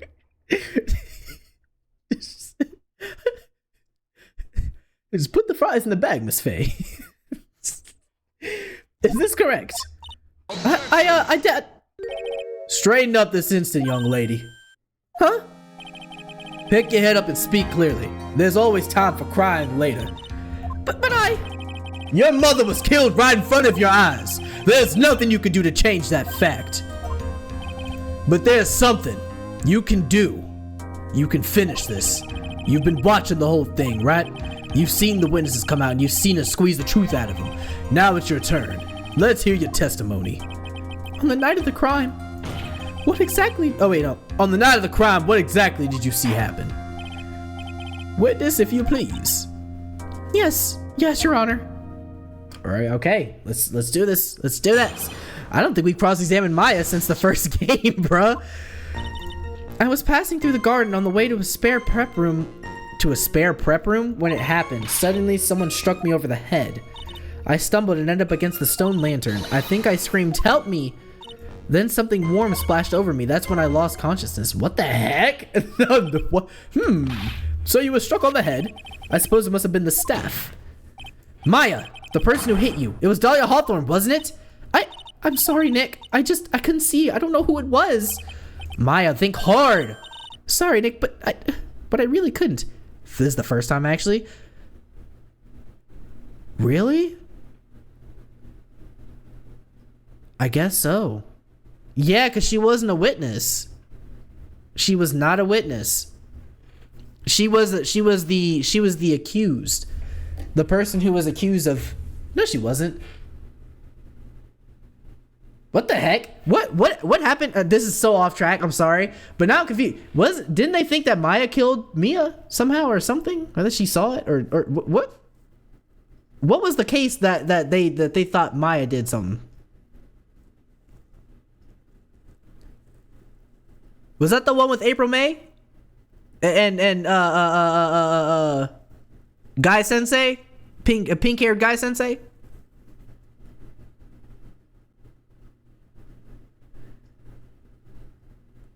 I don't know. Well, I'll remember it. Sorry, Nick, but I really couldn't. Ha! Can't say it was an especially good night for young ladies to be walking around alone. I mean, I'll say, bro, you nail on the head. It seems that it will be hard to determine the criminal through testimony alone. It was? Okay. Very well then, Mr. Wright, please begin your cross-examination. Maya, hang in there. She doesn't look well at all, bro. My back is killing me. What's a lawyer got to do to get some spine correction? Pause! She doesn't look well at all. She was accused of killing Mia in 1-2 and Turner Gray, yeah, in 2-2. Okay. Okay, so then dang, bruh. This is the third time in a row she might have actually killed somebody. Or at least third time she's been in on the chopping block for some crazy stuff. Not exactly being the accused in this one. I don't believe directly. I was passing in the garden. Let's press that. Okay. Who else was was on the inner temple side that night? Well, Sister Bikini, of course. But I remember her saying that Iris would be coming later as well. On the day after the incident, Edgeworth met Bikini at Hazakura Temple. That means she couldn't be the criminal. So then did Iris actually come later like she said? Well, let me think. She seems confused. It's probably because she's so tired. No, I didn't see her either. I didn't see her. She must have come while I was preparing for the training. Suddenly someone struck me over the head. Okay. Who did it? Who hit you? Well, I didn't see who it was. I was hit from behind. You didn't see the person? But after that, your attacker was in front of you. How could you not see who it was? Oh, let me think for a sec. I'm sorry, I just can't remember. Maya's really having a hard time. What should I do? Let's press her. Come on, Maya. This isn't making sense. Why didn't you see this person? Well, let me think. It was, oh yeah, that's right. It was dark. That's it. It was dark? It's not good to have too much light around when someone is undergoing spiritual training. Come to think of it, there was earlier testimony to that effect as well. So it was dark on the garden on the night of the crime, which is why she didn't see her attacker. Thought maybe she was trying to hide something, but I guess not. Judging by the testimony thus far, the identity of the attacker was most likely the spirit that was channeled by Elise Dunham, Dahlia Hawthorne. Okay. Very well, please continue with your testimony. What happened after you were struck on the head? Okay, I stumbled and ended up against the stone lantern. Okay, what happened afterwards? My attacker was in front of me, blocking off my escape, I think. You think? After getting hit like that, I was in a state of panic. There were only two things rolling around in my mind at the time. Well now, this is beginning to get interesting. So what were the two things rolling around in your mind? My name is Mia Fey. 1 + 1 = 2. You see, for some crazy reason, I was afraid I was going to lose my memory. I know it's odd considering my life was in danger, but that's how it was. That's not odd at all. Your actions are understandable given the circumstances. Now, what did you do then? Okay, press. I think I screamed to help me. You think you screamed, but you're not sure? Listen, I was a complete wreck. It was dark and I couldn't see my attacker. Was it a man, a woman, an adult, a child? I had no idea. I was scared out of my wits. Believe me, my dear, I'm certain I would have soiled my robes. I thought this person might attack me, so I... Anyway, I'm pretty sure I screamed. I thought that was my last hope. Wow, sounds like poor little Maya was really out of her mind. But I wonder what she meant by last. These are not unreasonable things to do when you think you're in your last moments, big dog. She literally is. She literally was getting attacked by somebody in the dark, and they're like, "Are you sure? How can you not remember? Are you stupid?" Like, bruh, she was literally fighting for her life. Thanks for sharing, Judge. Very necessary. Literally. My last hope. Wait and see. What did she scream? Let's go with my last hope. Wait a minute, Maya. What's this my last hope stuff? What? What do you mean by your last hope? No. That's what you said. You said my last hope. Huh? What? I said what? Well, look, you were facing an attacker that you couldn't see and you screamed, right? You screamed, help me. Yeah. But you testified that you screamed that because you thought it was your last hope. Oh, well, you know, that's like what you do. Wait, what? That's like what you do. You call it when it happens. What do you call it when it happens? Wow, that was a struggle. Maya's not doing so well up there. Oh, yeah, oh, that's right. I remember now. I was facing my attacker, but that's not who I was screaming at. What? What did you just say? Yeah, that's right. It was the person behind my attacker that I was yelling at. What? That's who I was screaming to for help. Ah! What was it now? I messed up. I didn't mean to let that slip out. Huh? Witness, are you absolutely sure of what you're saying? Behind the attacker, there was another person. I am. Well, I meant to keep that part a secret. What have I done? Ha! It takes a ton of pressure to make a diamond. That's what I always say. A ton of pressure? You're in a court of law here. You can't make things up or try to hide things in this chamber. Witness, the information you just presented is vital to the case, so there was someone else. I want you to add it to your testimony. What the? Bro. So there was someone else there. Who could it have been? I could see a man behind my attacker by the light of the stone lantern. A man? Who was this man? Well, you see, I couldn't see. You couldn't see. She's used this excuse twice now. Well, you know, lantern light isn't very bright. Lantern light, did you say? There's a great big stone lantern in the garden. They always light it when an acolyte is there for training. Hey, you know what they say, under the lantern, darkness lanes. So I could see the person that was further away, but not my attacker who was closer. Plus, there weren't any other light sources in the garden at the time.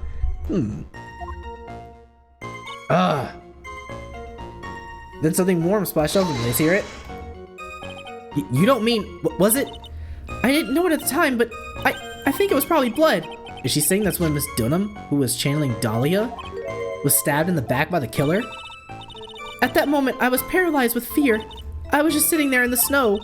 I'm sure blood got on everything around me. That's when I lost consciousness. So what happened next? I don't remember. How were you saved? You don't even remember that? No, I haven't got any idea. I really don't know what happened at all. That's too bad. I've worked side by side with Maya for 2 years now. I can tell when she's trying to hide something by how she acts. Right now, I'm absolutely certain she's hiding something. Bro, I don't know. Bro, this is so tough. Oh my gosh.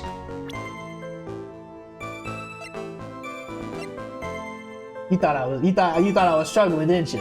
You thought I was having a hard time, didn't you? Let me save in case I'm wrong, but you thought I was having a hard time because I was faking you out, huh? Yeah, juked him, got him, left, right. What you talking about? Huh? What you talking about? You thought I wouldn't know. Oh, come on now. You thought I was stumped? Gotcha. So there was a man standing behind your attacker. Yeah. That man, he's the killer. He stabbed her from behind. He's the one who killed Elise Dunham, otherwise known as Misty Fey, your mother. The killer! Maya, you know who killed your mother, don't you? What is the meaning of this, Mr. Wright? To be frank, Your Honor, I think she is in shock and quite confused. That's why she hasn't noticed the huge problem with her testimony. What do you mean? What problem? Maya, on the night of the crime, that stone lantern was out of commission. What? It's true. There was no light anywhere in the garden that night. No! Got him. Order the court! Mr. Godot, explain this! Add the pureness of milk to the perfect clear darkness of coffee and stir. That is the state of the witness's mind right now. A cup of coffee au lait. Cafe au lait. Is that even legal? Mr. Trite's words are the milk and you are the spoon, Your Honor. I'm a spoon? I'm no spoony bard, I'll have you know. You must have noticed it too, Trite. This witness's mental state is highly unstable right now. It's not hard to understand why she wouldn't make a little mistake like that. Objection! Sorry, but that's not gonna cut it. What did you say? If there truly was no light in the garden, then there's a fatal contradiction in the witness's last bit of testimony. Nick! May I? Recall the witness's statement about her attacker. She said that she didn't know if it was a man or a woman, or an adult or a child. And yet, the witness could describe a person that was standing behind her attacker, and she quite clearly described him as a man. In other words, that would actually have to mean that Maya saw our mystery person, despite it being so dark that she couldn't see the face of her own attacker. No! Yep, cooked. It's over. GG. Order! What in the world does this smell mean, Mr. Wright? Are you saying Miss Fey saw a real killer under pitch black conditions? Trat, do you have any idea what you're proposing? How could she have seen in the dark? There was no other light source at the scene. There are some things that you can only see in the dark, Mr. Godot. Maya, did you see who the killer was in the dark? And now you're trying to cover for him. Or you did see who was in the dark, and now you're trying to cover for him. Cover? For the man that killed her mother? There's only one conclusion I can draw from this. You know who this man is. Please, Nick. I don't know anything. Please, I'm begging you. Ha! You talk a good game, Trat, but let's see if you can walk the walk. It was pitch black, so what could the witness see? I'm calling your bluff. No, Nick, don't. Please stop. Who could this person be? Maya's dead set on protecting this guy, the man who murdered Maya's long-lost mother, but I can't let him get away with it. I'm a lawyer, an officer of the court. I'm here to find the truth. All right, Mr. Wright, time to show us what you've got. I don't know if this is gonna soft lock me for some reason. I just have a feeling that I don't think we selected a multi-select option, but we'll choose the load there just for reasons. All right, Mr. Wright, time to show us what you've got. Who was the person that you saw that you say Miss Fey saw in the darkness? Okay, let's think about this for a second.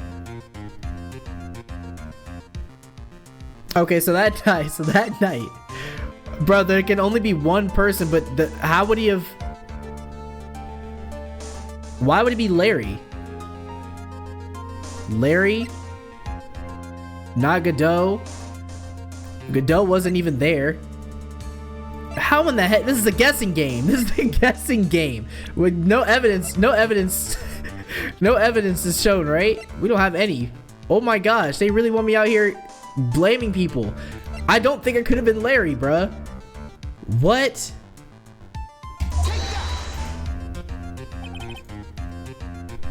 Yep. It looks like you've proven a well-known fact. Yep, you don't even have to tell me, Judge. Like, I already know where you're going with it. About to clown me. Who did Miss Fey see in the darkness that night? This person. A man.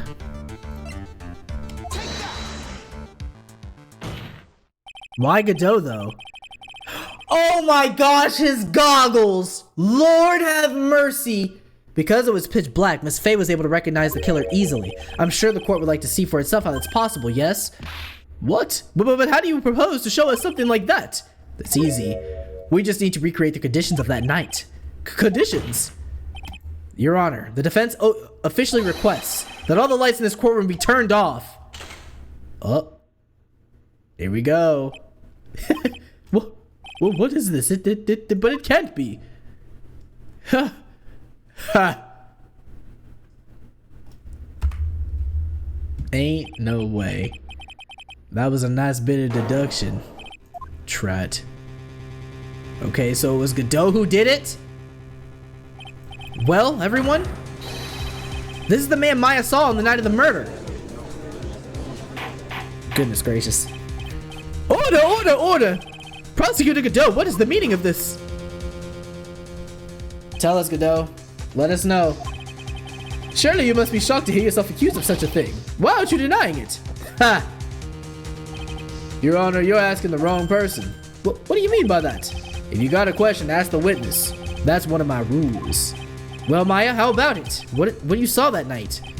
Was it 3 glowing red lights? Well, witness, answer the question. You're wrong. I never saw that. Maya! I thought the person that stabbed my mother was a man for a totally different reason. What? Witness, Mr. Wright, what? Stop your chattering, Your Honor. Chattering? If it's worth asking the witness, that's one of my rules. Or sorry, if it's worth asking, ask the witness. That's one of my rules. All right. Well then, let's continue with the testimony. Please tell us how you knew the killer was a man. Yes. Seat needs to be lowered a little bit. A little high up. I'm feeling like Sister Bikini over here. When I put my seat low, I'm sinking in my chair. Well, the camera makes it look that way. Yes, Your Honor. I didn't realize it until after I woke up, but... Okay, the killer. Let's hear it. Throw it my way. Serve it my way. When I came to, I was just lying there on the training hall floor. By the time I got back to the garden, the place had totally changed. The torches were lit and the body was gone. And all the snow around the snow lantern has been cleaned up too. Since the person did all that work alone, I just assumed it was a man. So it was after the crime took place that the witness came to think the killer was a man. Yes, that's right. I'm sorry, Your Honor. Objection? Nope. No need to apologize. It's as Mr. Godot said, you're utterly exhausted. It's only natural that you would be a little confused. Also, if you consider the situation you described, it doesn't seem too much of a stretch to assume the culprit was a man. Mr. Wright, proceed with your cross-examination. Here we go. Time to lay in on her. Okay. Are ready for this? Bro, why do I'm still low. I'm still low. Okay, yeah, because it keeps popping back up. Okay. I think we're good now. When I came to, I was just lying there on the floor. Press it. Press that testimony. So you lost consciousness when you were in the garden, is that right? Yes, I think it happened when the victim was stabbed. So then the person that carried you to the inner temple, it could have only been the killer. That's what I think too. So the killer carried Maya into the inner temple. By the time I got back to the garden, everything had totally changed. Naturally, the killer must have done it, right? Yes, I think so. But why would the killer tamper with the crime scene like that? There must have been something that the killer desperately wanted to hide. I don't know. It looks like she doesn't have enough evidence or enough confidence. I think I need to gather some more information before I ask her again. Okay.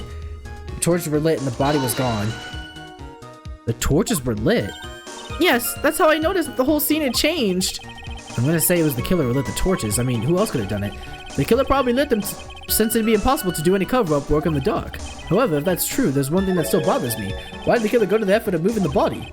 That's true. It's hard to see how that would be of any advantage to the killer. The only one who would gain anything from that would be, of hiding the body, would be the person who would be accused? The only person that was at the inner temple, Maya. Ah, okay. Very well, let me hear some more about the condition of the crime scene. Okay, all the snow cleaned up and everything. So you're saying the killer cleaned up the snow? It did look really odd. The snow was removed in an unnatural looking rectangular shape around the lantern. There were a lot of shovels around the inner temple, but they're all really heavy. Way too heavy for me to use. An odd fellow indeed, this killer. Why on earth would anyone want to talk or take the snow away? Well, there's one thing I can think of. Didn't you say that a lot of victims' blood sprayed into the snow? Yeah, the area I collapsed in ended up being splattered. In other words, the killer's purpose was to hide the bloody snow. I think that's the most reasonable explanation here. Perhaps. However, there's something that's bothering me. If the killer just wanted to hide the snow with blood on it,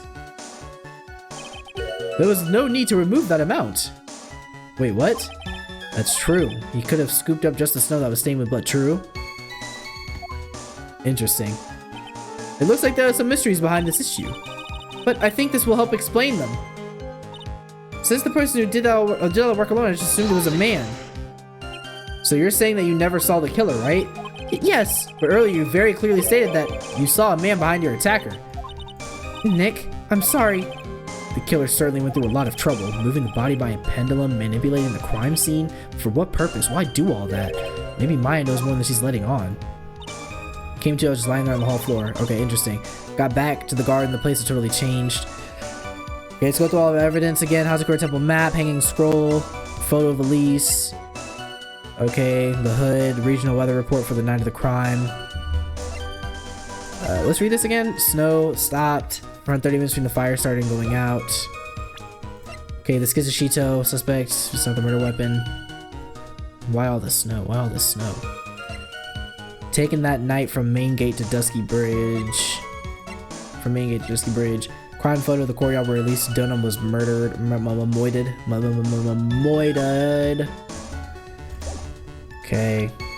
Larry's sketch. Horrible sketch of what he saw that night of the crime. Crystal sphere found in an outcropping near Dusky Bridge. Has blood on it. Came from the victim's staff. One body someone found in the garden of the inner temple. Orders from Morgan Fey. Open 1 to 4. Found stuck in a pine tree in the inner temple. The blood doesn't match the victim's. So the dagger we learned didn't have Elise's blood on it. So whose blood? Oh, that would be... I don't know. Because never mind, because Elise was the person that Godot killed, who was channeling Dahlia. And so when that happened, it wasn't by a dagger. So what the heck happened? Dusty Rich photo taken the morning after the crime. Window in the wall, garden, was not lit the night of the crime. Maya. By the time I got back to the garden, the place had totally changed. But what about that? When I came to, I was just lying there on the training hall floor. By the time I got back to the garden, the place totally changed. The torches were lit, and the body was gone. And all the snow around the stone lantern had been carefully cleaned up too. Since the person did all that work alone, I just assumed it was a man. What the heck? What is there to press? Let's just save. Let's just try.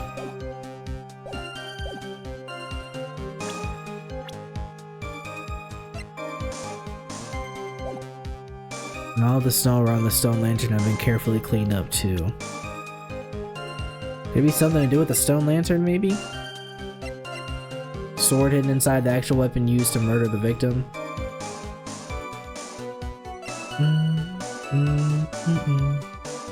Loss of blood from stab in the back. Body fell 10 feet after death. Taken the night from main gate to Dusky Bridge. Found the garden of the temple and found the inner temple.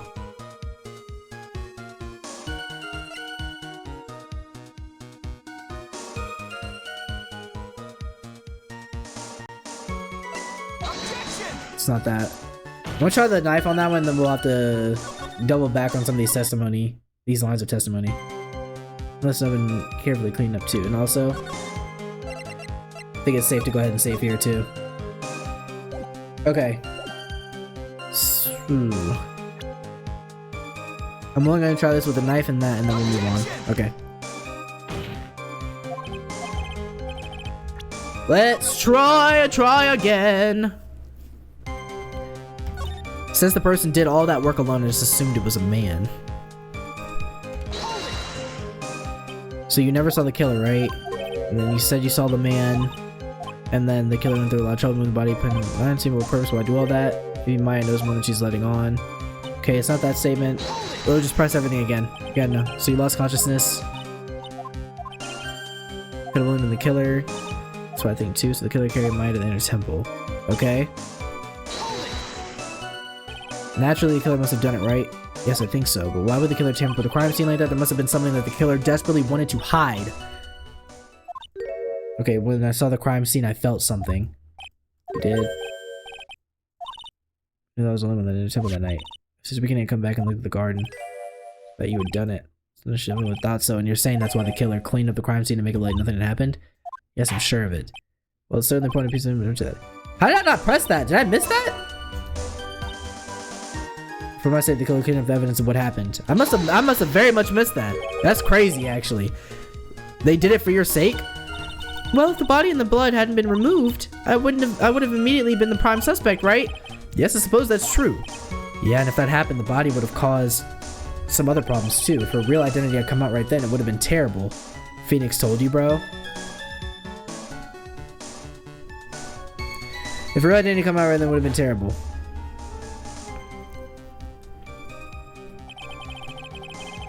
Massive crane killed by my own daughter. I don't think Maya would have been able to handle it. But still, it's rather difficult to fathom the killer's motives. What reason is there to go through that much trouble to protect you?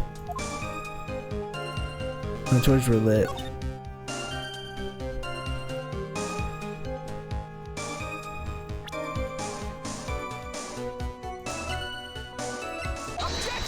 Okay, here we go.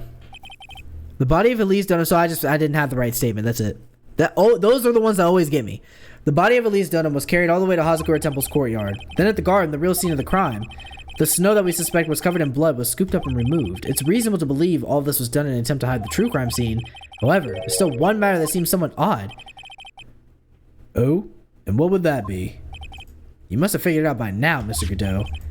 It's the message written in blood on the lantern. It was written very clearly on the white stone lantern. Maya. If the killer was so motivated to protect Maya from suspicion, then why didn't they wipe the writing off the lantern? Ah, you're right! True.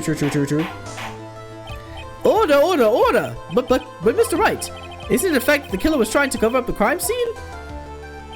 Indeed, but it doesn't make much sense to move the body and remove the bloody snow. Phoenix told you to go back to repress. And then not wipe out the most incriminating thing of all, the bloody writing. But if that's the case, do you have an explanation for the killer's mysterious behavior? Why would the killer move the body and remove all that from the snow? I feel you, Ice. But then leave the bloody writing on the lantern. I don't know what the killer's plan was, but it's a fact that the killer left the writing on the lantern. There must be a reason for it. Well then, Mr. Wright, let's hear your opinion.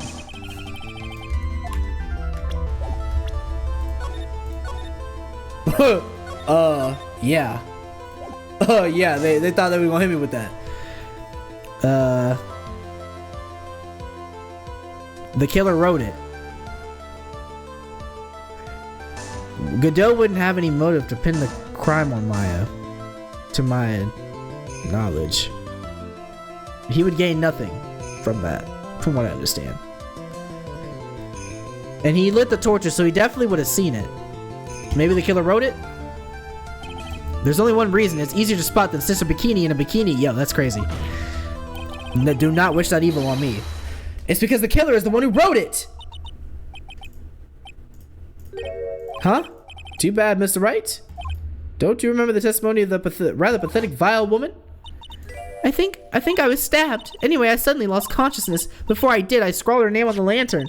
I had hoped it would cast suspicion on Maya. But she can't be lying? Oh yeah, she did say that, didn't she? Ha! You and Dahlia. I'm not sure which one of you is more pathetic. Yep, give me the slap on the wrist. It's all good.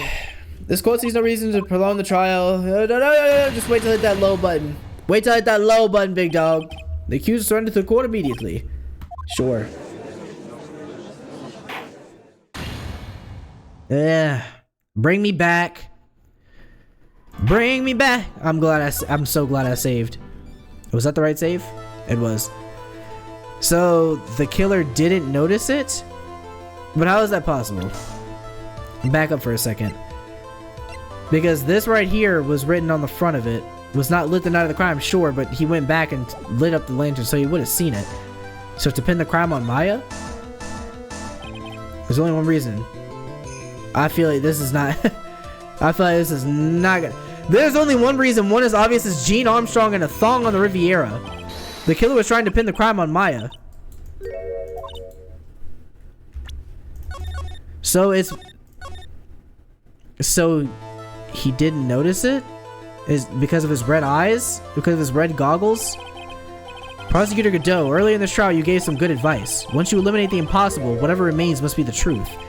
Maybe you're not as dumb as I thought. Buddy, it took me 3 tries to get here. Are you kidding me? The real killer wanted to disguise the fact that a crime had occurred here. If that's the case, they wouldn't have left the bloody writing on the stone lantern on purpose. Therefore, it must mean that they didn't notice it. But that doesn't make any sense. It's red goggles. The torches were all lit and everything. There's no way a normal person would miss something like... any normal person would miss something as glaring as that. Yeah, Maya, but you fail to understand this guy's got red goggles, just like I did 2 tries in a row. You're right. There is no way a normal person would. What are you trying to say, Mr. Wright? There's only one person involved in this incident who could have missed seeing the bloody writing, and this is a callback, actually, now that I'm thinking about it. Because I remember on Tuesday, we literally were talking about blood, and he was like, blood? I don't remember seeing any blood on it, or I don't see any blood, or something like that. And that's why, because of the goggles. And who could that be? Now that I'm thinking about it, I remember. Now I remember. Mr. Godot, this is what you said yesterday. My eyesight is pretty messed up. Even with these huge goggles on my head, I still can't see everything.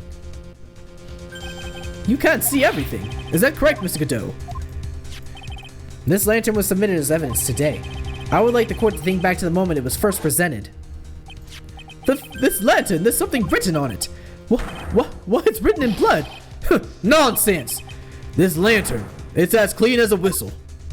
Yeah. Mr. Godot, just admit it. There are certain colors you can't see, correct? You can't see red on a white background, can you? That's right, we went through this once before, during the poisoning case at Tribulations. This is the apron delightful Miss Bird was wearing at the time and somehow spilled coffee on. There's something still bothering me, Mr. Godot. Why have you not explained the blood stain to the court?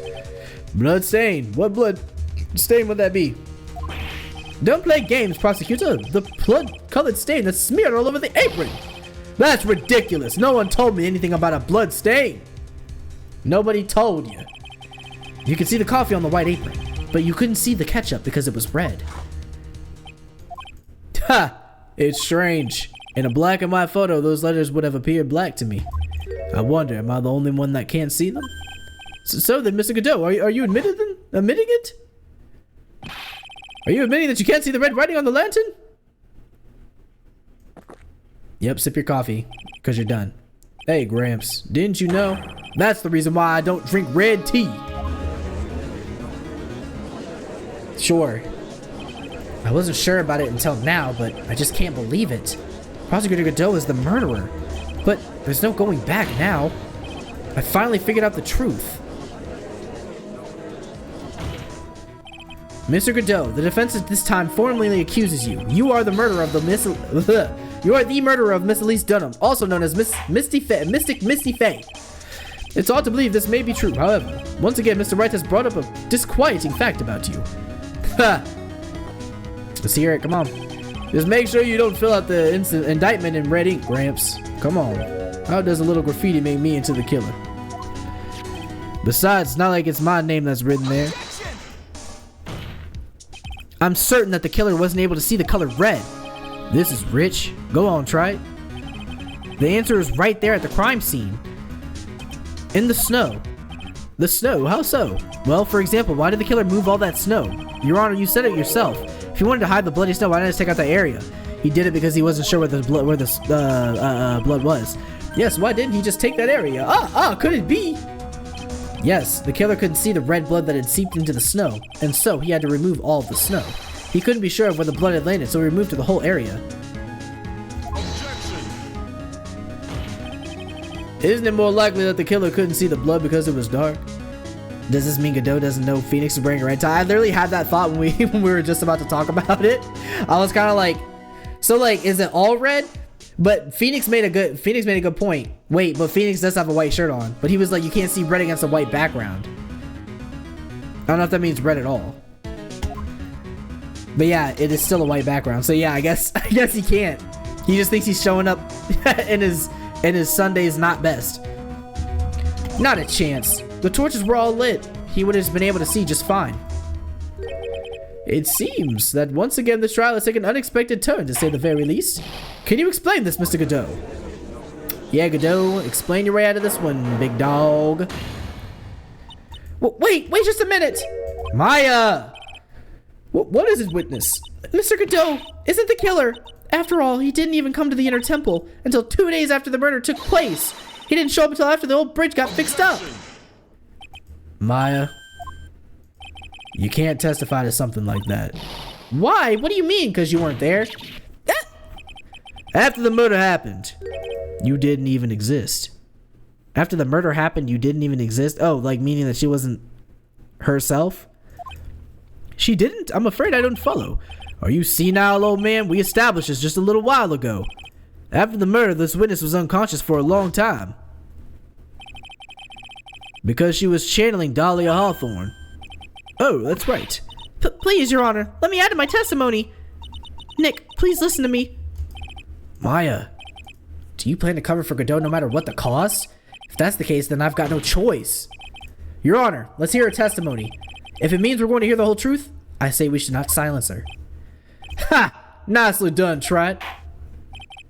Very well. Let's hear the witness testimony. Please tell us what happened at the inner temple after the murder. Yes, sir. After I woke up, I began channeling, and my spirit left me, as it were. But little Pearlie was there at the inner temple too.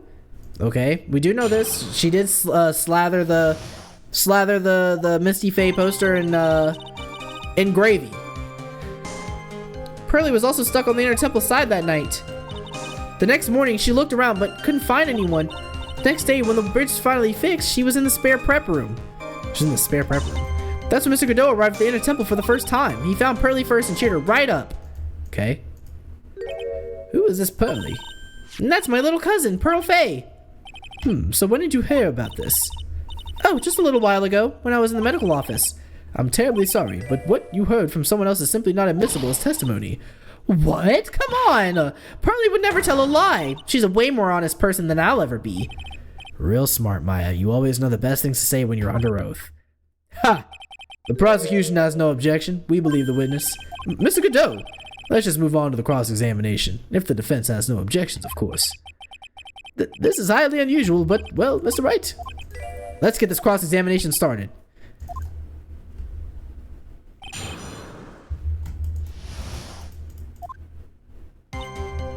Pearly was also stuck in the inner temple that night.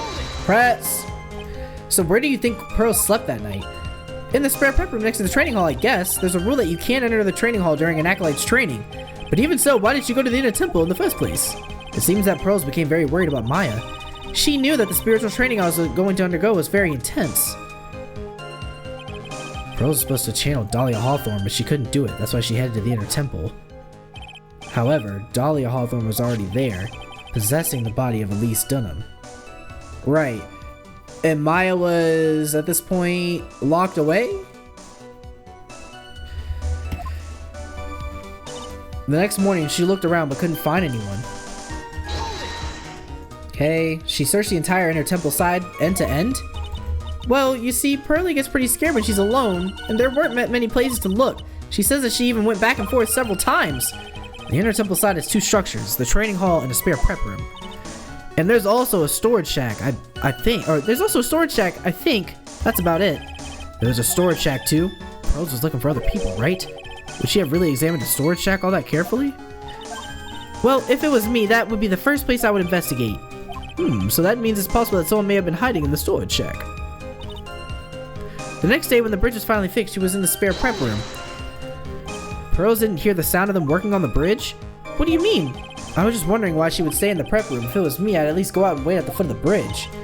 Oh, well, Pearly said she was sleeping at the time. She said she was so scared during the night that she couldn't sleep well and woke up a bunch of times. Poor little girl, all alone like that.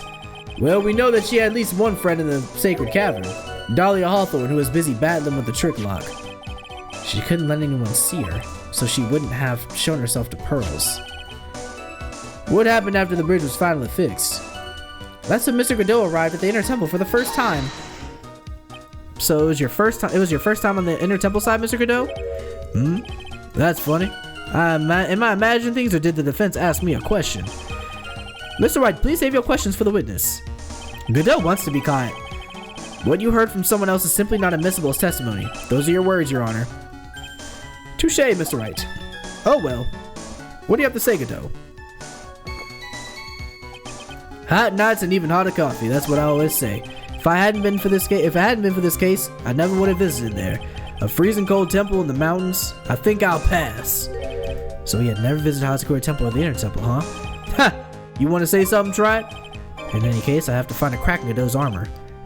While I cross-examine Maya, that is. Very well, please go on with your testimony. After fixing the bridge, the policeman came over to the Inner Temple side, right? Yes, and then Mr. Godot, he found Pearly first and cheered her right up. Okay. He cheered her up? That's what Pearly said. She said he was a very nice older gentleman. Thank you for looking after my cousin, Mr. Godot. And here I was thinking you were nothing more than a coffee addict. I mean, bro, that's all I think. Or a farming coffee addict. Ha! Cut it out, you're making me blush. This guy is really beginning to get on my nerves, in more ways than one. The truth is, there aren't many places to look on the Inner Temple side. The policemen were all busy going over the garden with fine-tooth combs, so I decided to carry out an investigation in my own way, Godot style. In the same way, I'd like to hand down verdicts in my own way, judge style. Maybe I should ask some questions, Phoenix style. Cheering Pearls up. So you cheer Pearl up? When I found that little girl, the first thing she asked me was about her cousin, Mia Fey. Really?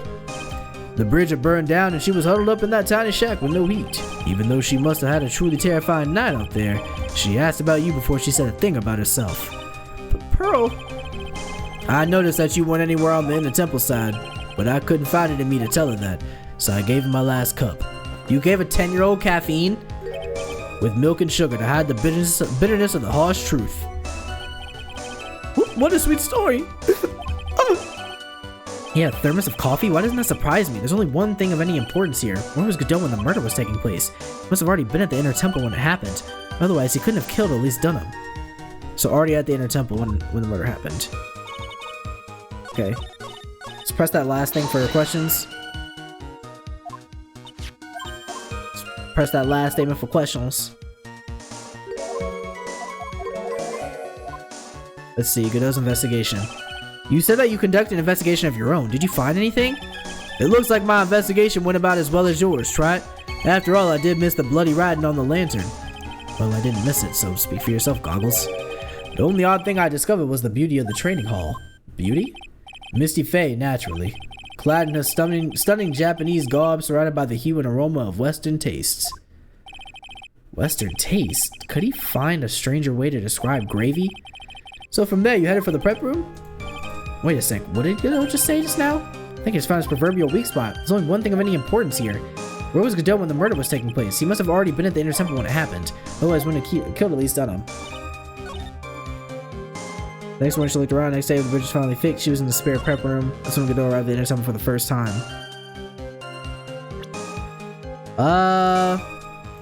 So the statement here, the next day when the bridge was finally fixed, she was in the spare prep room. That's when Mr. Godot arrived at the Inner Temple for the first time. He found Pearly first and cheered her right up.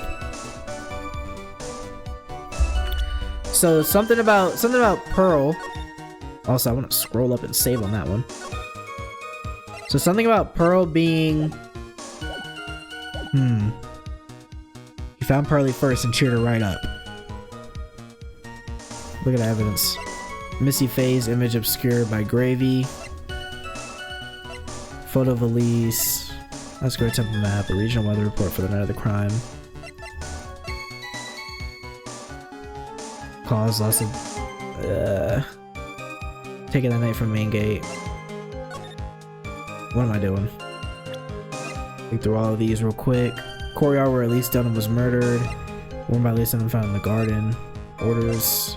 Blood in the pine tree. Dusky Bridge photo. A lantern from Inner Temple Garden was not lit. Okay, so it was...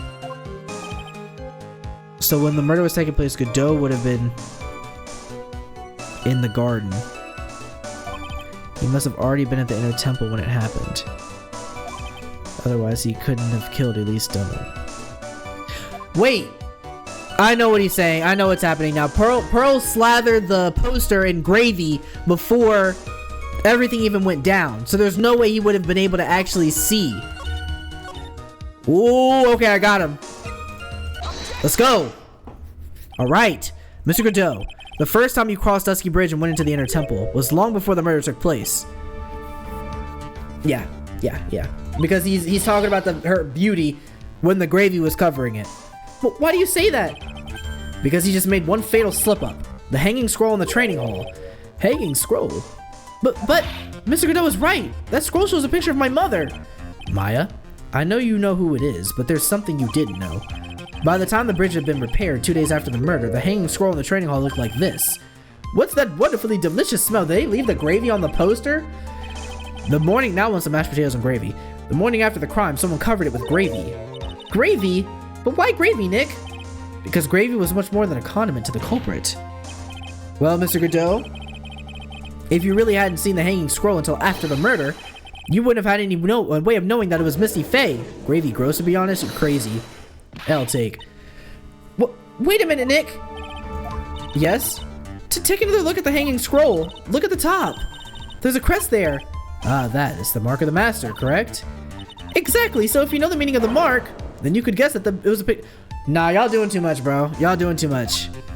Like, come on now. True, but Mr. Godot described what was underneath like this, clad in her stunning Japanese garb surrounded by the hue and aroma of Western tastes. Exactly. Oh, yes, it's possible that he knew that what the crest meant. However, he couldn't have known that she was wearing Japanese clothing. Mr. Godot, on the day of the murder, you were hiding at the Inner Temple long before the crime took place. Can I ask you just one little thing, Tribe? What is it? This whole theory of yours, it all rests on a certain assumption. That I knew beforehand that a crime was going to be committed. That's right.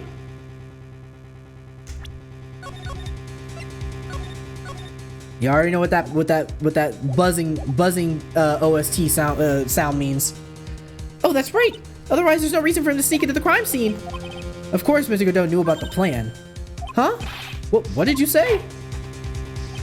Is it really possible that another person knew of that plan?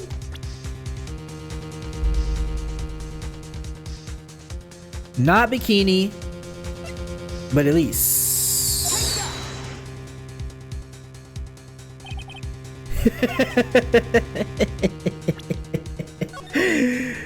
But I had to do it, Judge. Elise showed up for a reason. That was my reasoning for doing that. Is it really possible another person knew of the plan?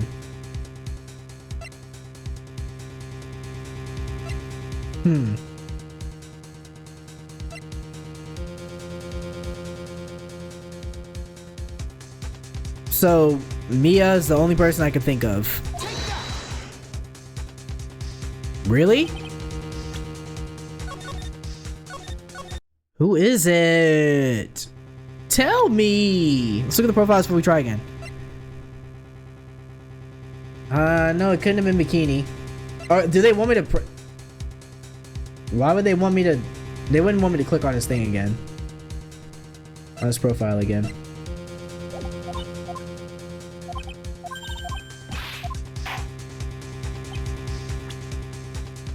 The plan to murder someone. So Morgan, who wasn't there.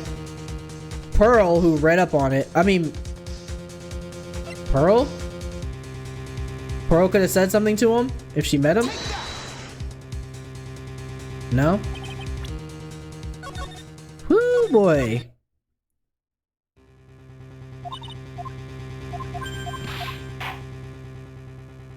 Another person knew of the plan. Maya? Hey, look, we just gonna go down the list at this point. Oh boy. Bro, brother!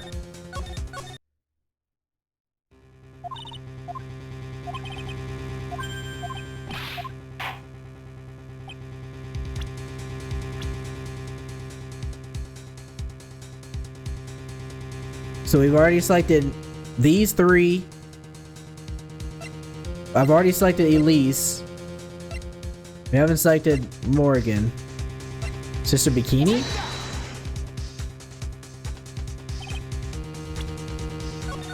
Who else could have known about the plan?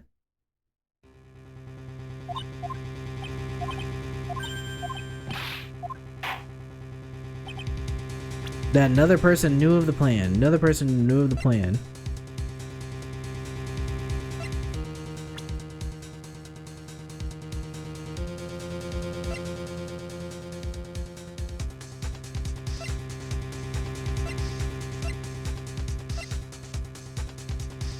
Iris?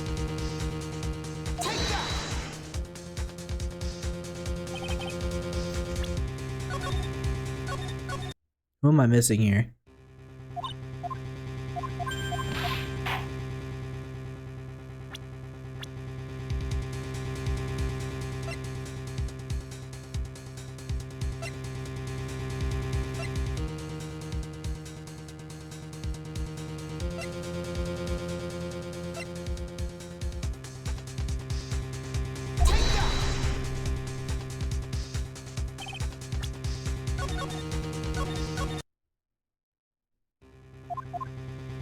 I'm about to just literally select everybody in this list of people, bro.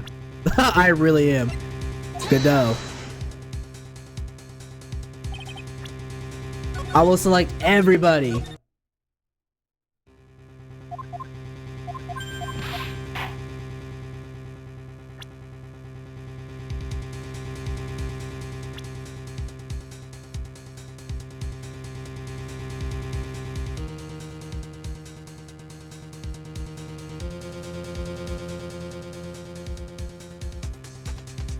Not Gumshoe. Not Bikini. Not Elise. Not Iris. Larice. Franziska von Karma. Edgeworth.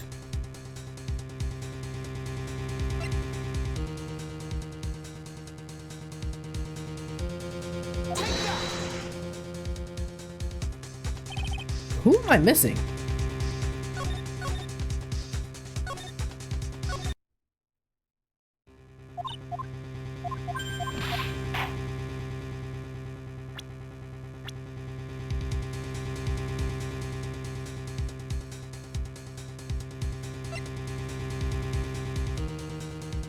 That another person knew of the plan.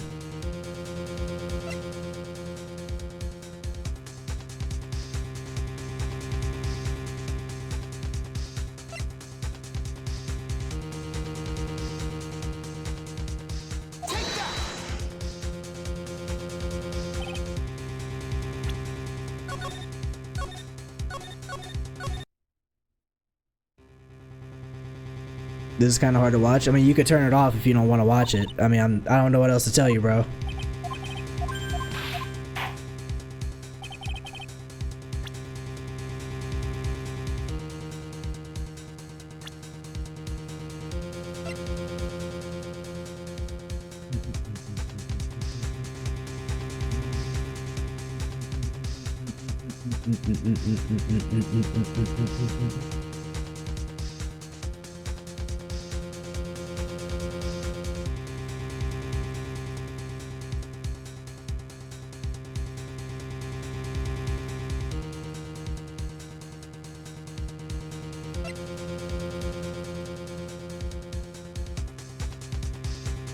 I mean, bro, we've selected pretty much everybody I can think of. Down the line we go.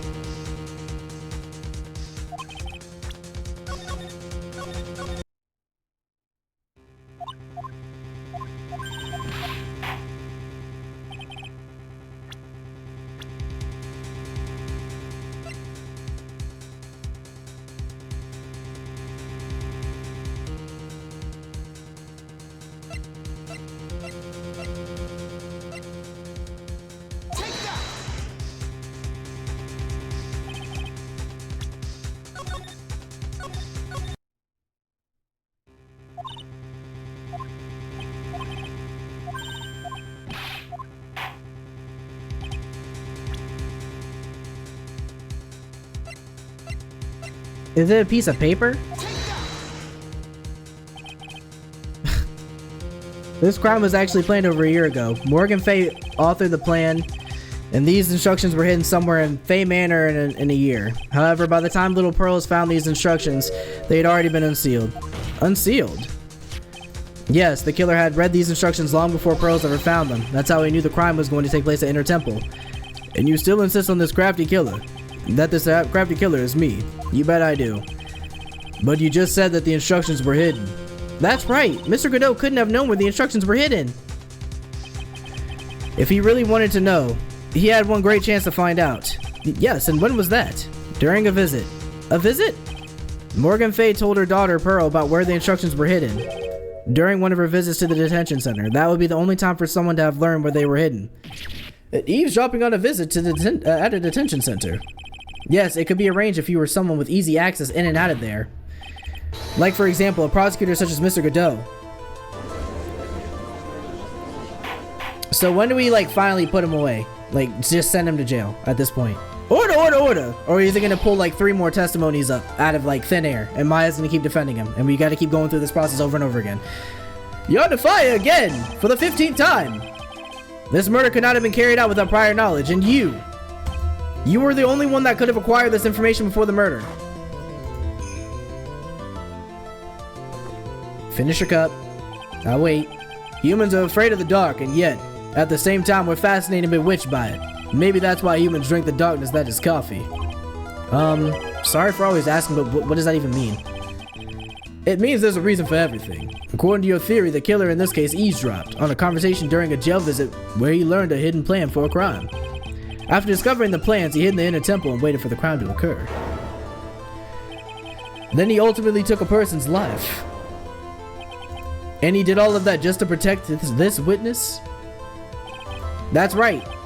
If you're accusing me of this crime, I have to ask you, why would I do this? This girl is nothing but a stranger to me. I've got no reason to go through that kind of trouble to protect her.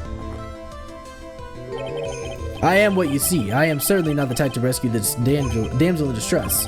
The killer's behavior is certainly extreme, for a lack of a better word. Even considering that the killer wanted to protect this witness's life, his behavior is still a little too unnatural. However, you had a good reason, didn't you, Mr. Godot? An unshakable reason that forced you to protect this witness at all costs. I knew it. You figured it out, haven't you, Nick? Maya, I guess you were doing your best to cover for Godot, for the same reason, huh?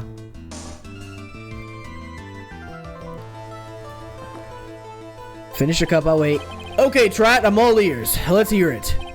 It's very simple. Mia Fey is a lot more than just a stranger to you. What's this? There's one person who lies at the very center of this whole story.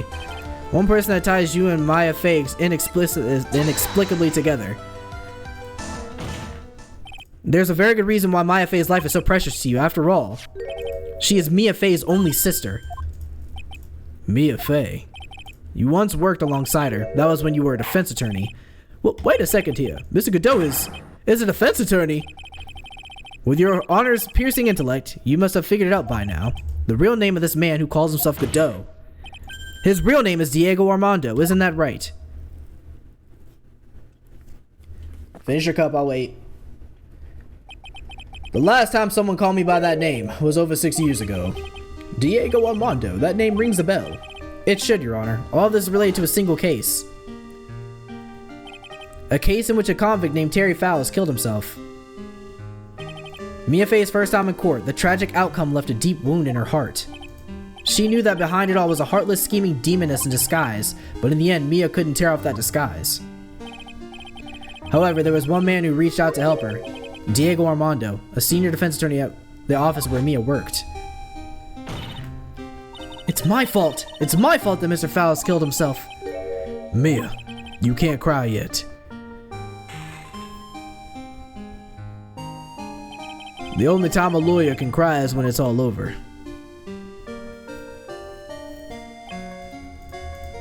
I was moved by her. The way she put all her faith in her clients. That pure, sweet heart of hers. That's why I could never forgive Dahlia Hawthorne. Mia and I thoroughly investigated that fake kidnapping incident. Then one fateful day, Dahlia wanted to meet with me. It had been 6 months since the trial. We met in the courthouse cafeteria. I just remembered. 6 years ago, right here in this courthouse, you were poisoned. Even I didn't see it coming. Dahlia Hawthorne slipped some poison into my coffee. Some newspapers at the time called it a murder, but very little information about the case was released to the press. But you weren't dead at all. No official reports ever actually called it a murder. I was just in a deep, deep coma. I see. My body shut down and my life became nothing but a long, deep sleep. That woman's poison did a real number on my central nervous system. I lost my sight, and all of my hair turned white due to the damage it caused. Okay, so the poison is what caused it. That's terrible! Apparently, it was a miracle that I ever regained consciousness. 5 years had passed since I drank that poisoned brew. Then one morning, my eyes flew open from the smell of a doctor's cup of coffee. For 5 years? You were asleep for 5 years? And the worst possible news was waiting for me. That Mia died. R.I.P. Mia. Mia Fey was dead. From the very moment I opened my eyes, I had already lost everything I thought I had. The woman I loved had been murdered, and the woman I loathed had been sentenced to death. The woman you loathed? The woman who had spiked my scalding hot coffee, Dahlia Hawthorne. Finish? I'll wait. Ha! Good old Mia. She didn't let me down. She got her revenge before she checked out. In the end, there wasn't anyone waiting for me when I woke up. That's so sad. For someone like me, for someone who had slept away their best days, there were only 2 reasons left to live, and it was for those 2 reasons I decided to become a prosecutor. If I may ask, what were your 2 reasons to live? The first was you, Trot. Huh? Me? If I hadn't drank that stupid poison, Mia Fey never would have died, much less the way she did. You were the only one who was there to protect her, but you let her die.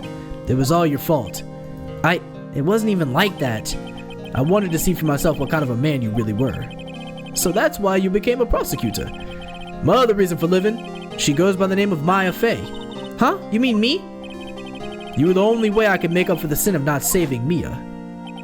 1 year ago, when the Korean village incident was resolved, it was obvious that Morgan Fey was planning something. Whatever her evil plan was, I was determined to stop it. My role as a prosecutor put me in the perfect position to do something about her. That's how you overheard Pearl's visit with Morgan at the detention center.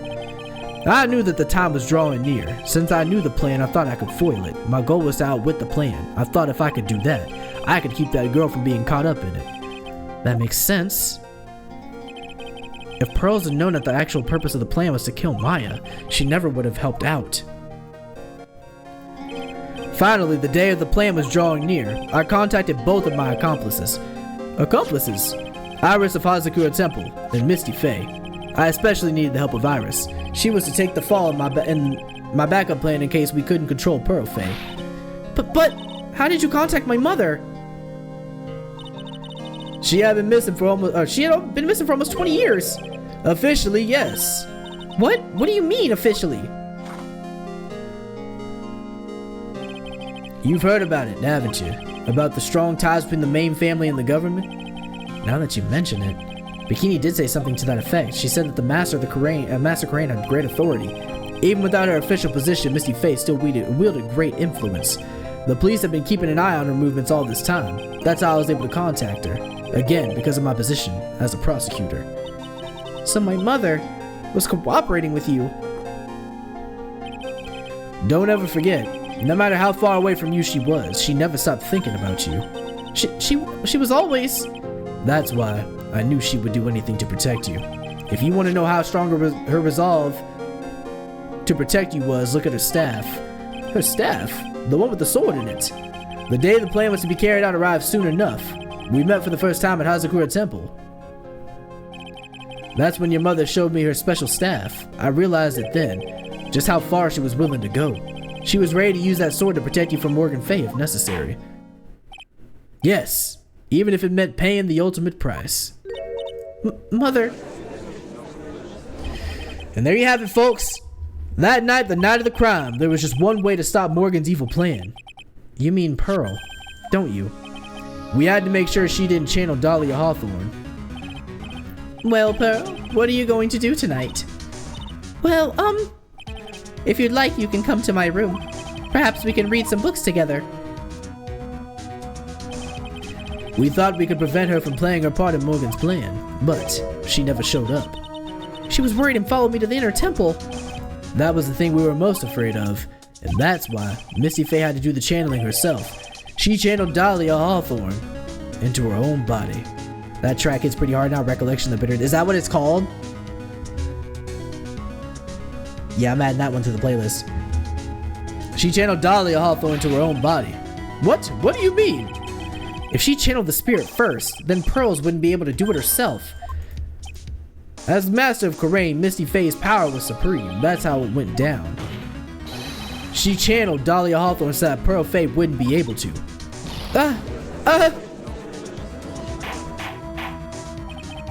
What? Is this true?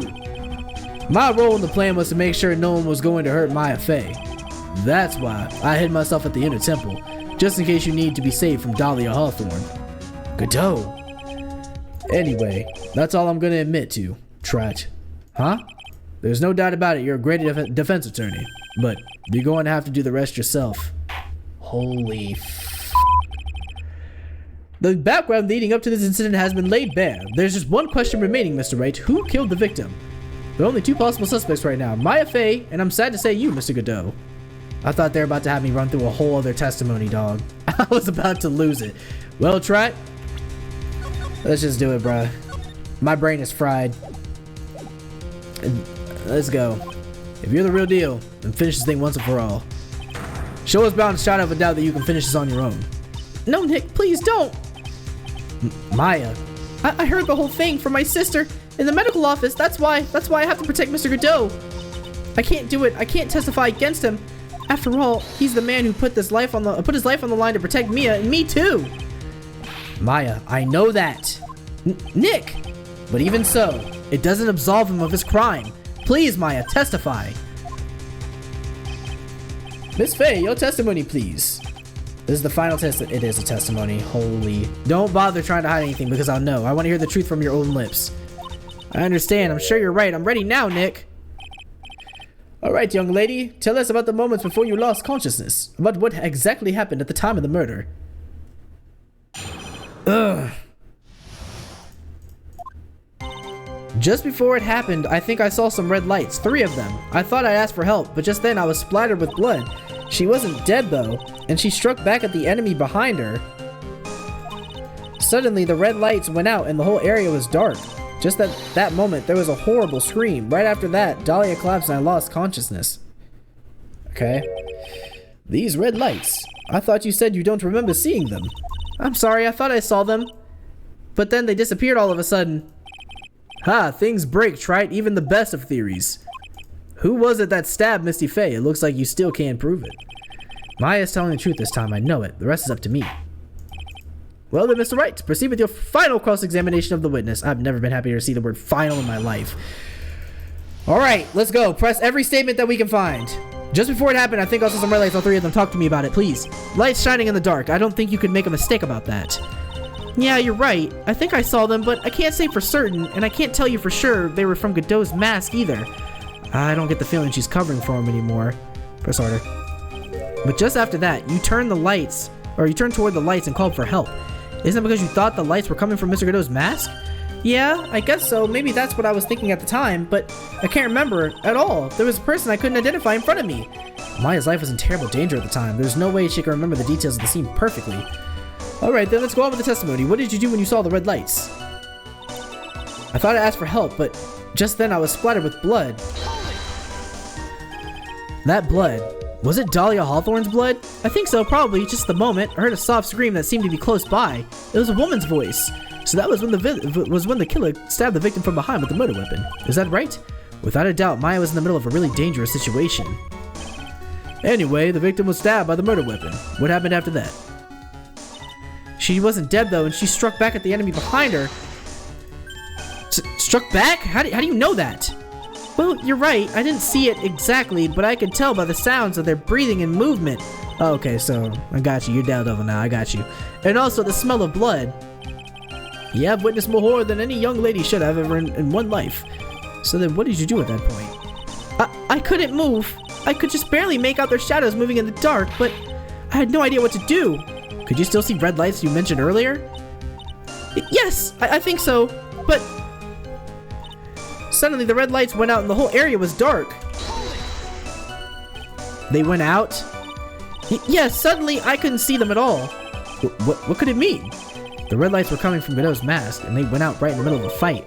Maybe the mask was damaged, or maybe it was knocked off, or maybe the batteries ran out. Right, Tri? Or maybe those little red pinhead looking lights just stopped working. What could have really happened then? Just that moment there was a horrible scream. What do you mean by just at that moment? Do you mean the moment when the red lights went out? Yes, that's right. The scream that you heard then, was it Dahlia Hawthorne? I don't think so. I'm pretty sure it was a man's voice. What? What? So then, that scream came from the killer. That's gotta be it. I think Dahlia Hawthorne must have taken the blade and attacked the killer with it. Okay. And then the killer let out a scream of pain, huh? After that, the killer stole the blade back and delivered the final blow, well, I guess. Well, Mr. Wright, it seems to make sense to me. Sounds like a reasonable deduction, but I still kind of wonder.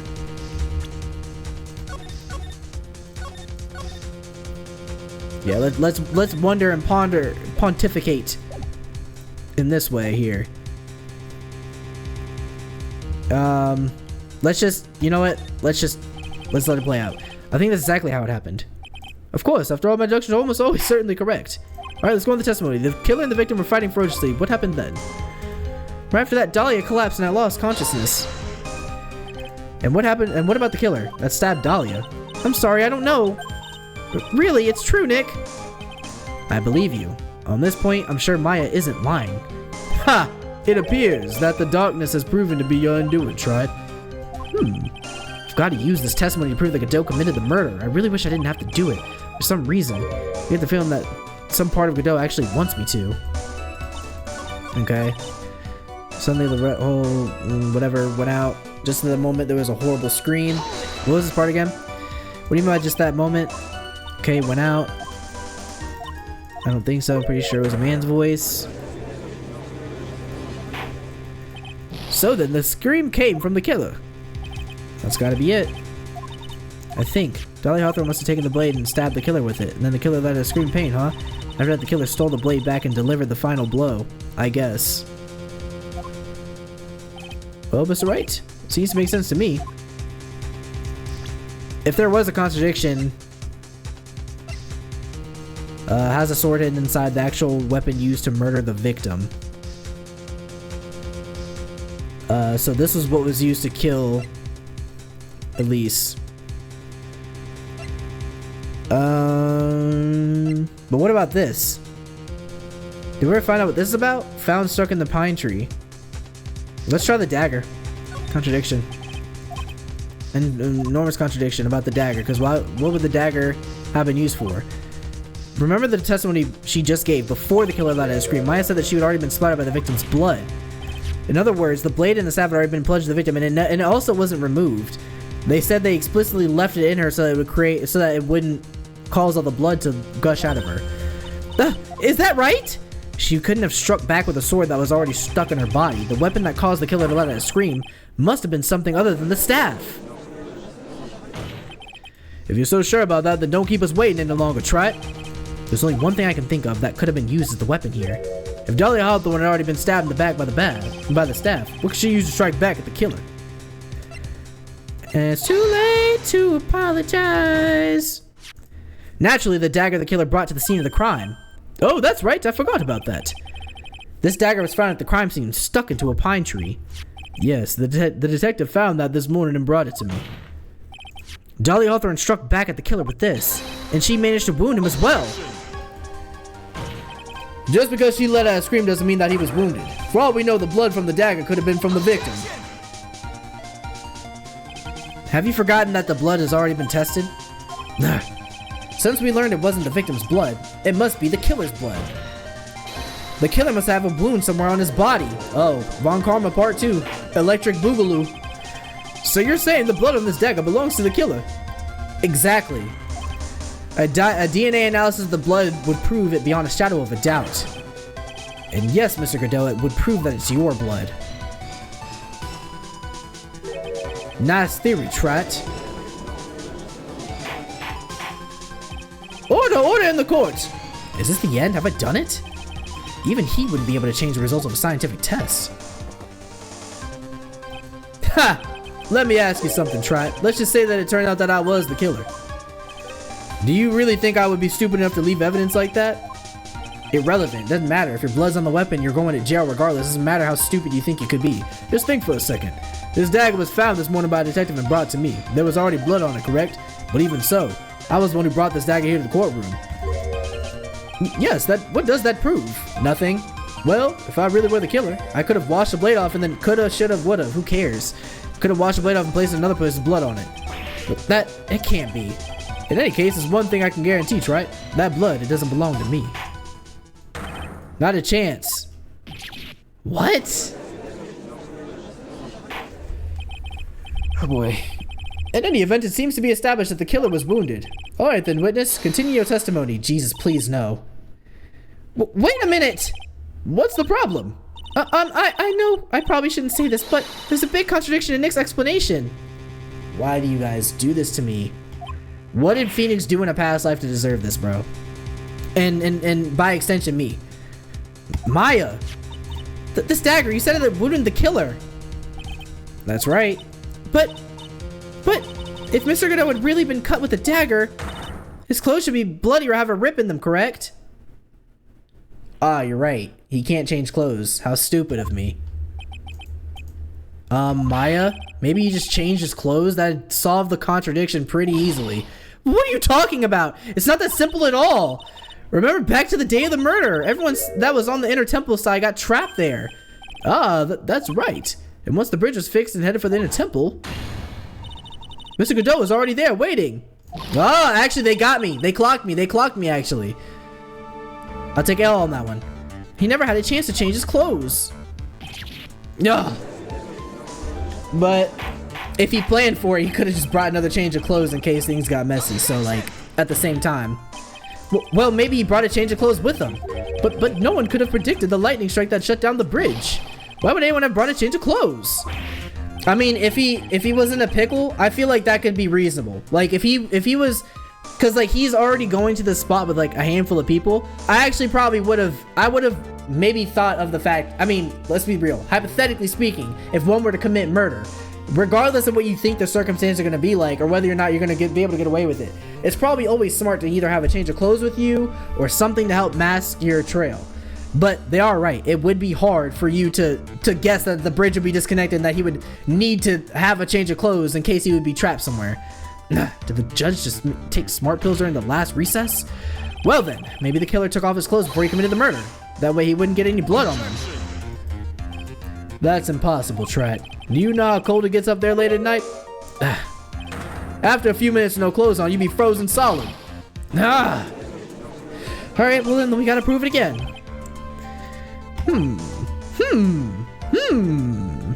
Ha! So that's all you got. I knew you weren't tough enough to finish this. Right now, if Mia Fey were here, she would have closed the book on this case already. If Mia Fey were here. So come on, Trat. Can you do it or not? How about it, Mr. Wright? Mr. Wright? You've accused the Mr. Godot of being the killer about 8 times. But can you prove it? Have you got even one piece of evidence? Oh, we'll see. We'll see. The question isn't whether I can prove it or not. The fact is I have to prove it. That's the only choice I have.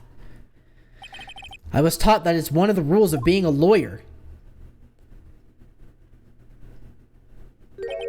I can prove it. I'm going to bring your magnificent vengeance to fruition just as you want it. Ha! That's good. A fighter till the bitter end, right? Since there's just one piece of evidence that can prove your point, why didn't we go for the unlimited penalty? Unlimited penalty? Are you trying to pressure me, Mr. Godot? Because it doesn't matter to me. I've got one piece of evidence I need. Give me a break. You got nothing, Trot. So what do I do at a time like this? It's simple. I gotta think outside of the box and approach this from a different angle. Alright then, Mr. Wright, so let's hear what you've got. There's one thing I've demonstrated in the previous cross-examination. The killer was wounded. That was proven by the blood on the dagger. But we decided it was impossible for him to have hidden such a wound. If he had been cut by a dagger, there should have been a blood stain on his clothing. There's one place the killer could have hidden his wound. One place that... Oh, okay. What did you say? Hidden? This is it. My last stand. I need to think about this from a different angle. I don't need to think about why there were no bloodstains on his clothing. I need to show how he hid the wound. It's the end of the line. The final stop, Trite. Let's hear what you've got. Where's the location where you say the killer... Where's the location where you say the killer hid his wound? Oh, that's tough, because I was getting ready to be like... Because listen... Dang it! How do we prove that? How do we prove it? How do we prove it? How do we prove it? How do we prove it? This is our last stand, guys. This is it. This is the final countdown, as they say. Okay, we have the dagger worn by a legionum found in the garden of the inner temple. Okay, let's put all the pieces together real quick. So Godot was supposedly stabbed. And of course, if we think about it logically, it doesn't matter that it doesn't matter that he's able to hide it, or that the stain, that the whatever wasn't visible, because he got stabbed in his eyes. Dang, should I try it? Should I try it? I don't know what you're talking about, and frankly, I don't need to know. Okay. Dang it, they won't let me do it. Oh, there we go. Perfect. Okay. I I feel like I'm like, did he get stabbed in the eye?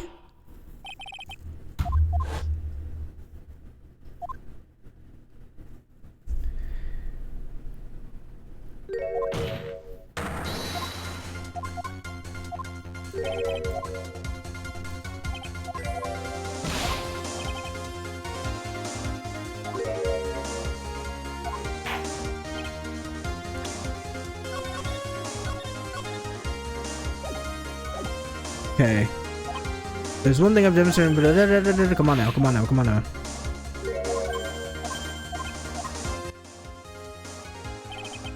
This is it. My last stand. I need to think about this from a different angle. I think about why there are no bloodstains on his clothing. I need to show how he hid the wound. End of the line. If he got, because they said the lights went out. His lights went out temporarily. And then there was a scream. So he definitely got stabbed. In his eye, maybe. Location where the killer thinks he hit his wound. Where you say the killer hit his wound.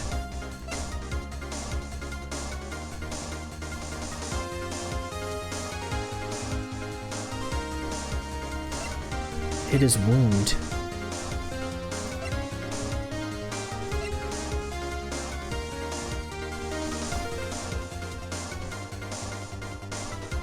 Hit his wound.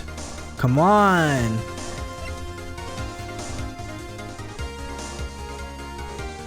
This is in the garden. This is the only thing I can think of. Okay.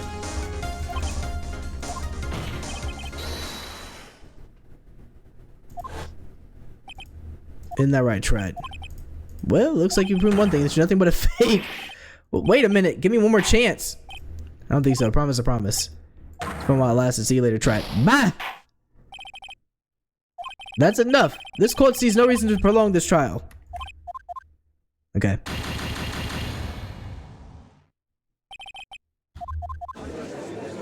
Also, they are still using, it looks like they're using Dahlia's PNG still in the stand. Alright. Bring me back in. Bring me back. Bring me back. I still need to reap precious vengeance. Or stop this guy's precious vengeance. Also meant reek and not reap. We decided it was impossible to give me such a wound. There's one place who have hidden.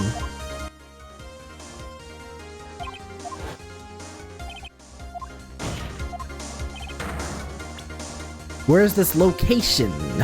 Location. Location.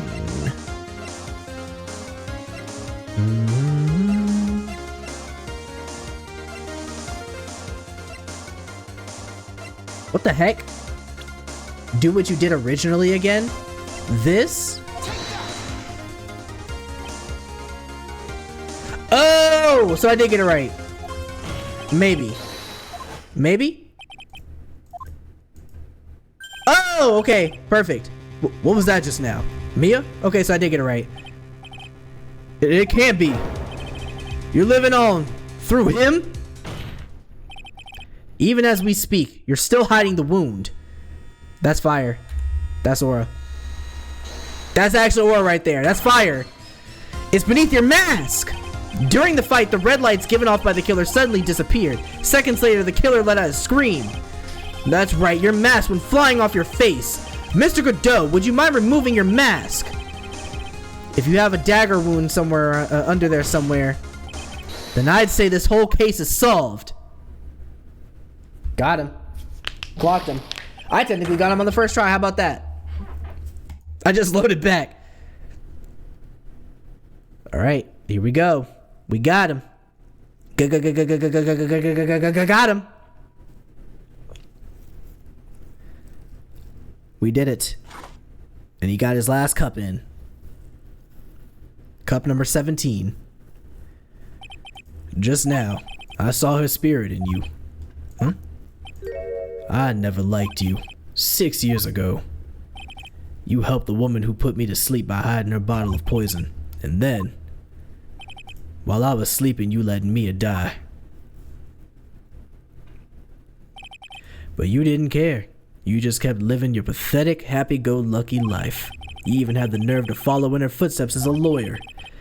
I could never forgive you. And that's what I thought anyway. Mr. Godot! But I was wrong about you. I knew it from the very beginning.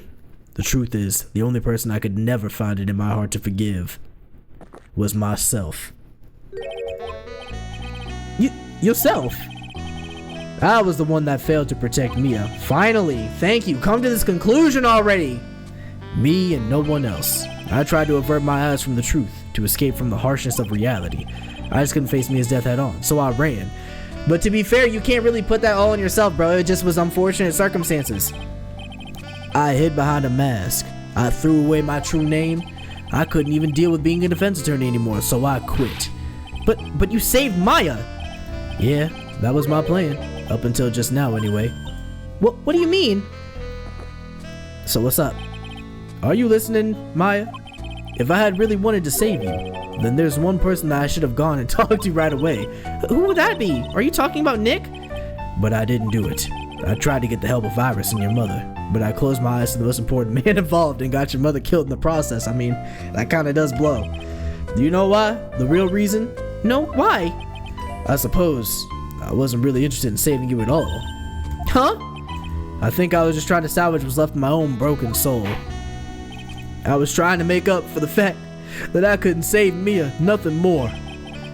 That's why I let you walk right into a situation that I knew was dangerous. Forgive me.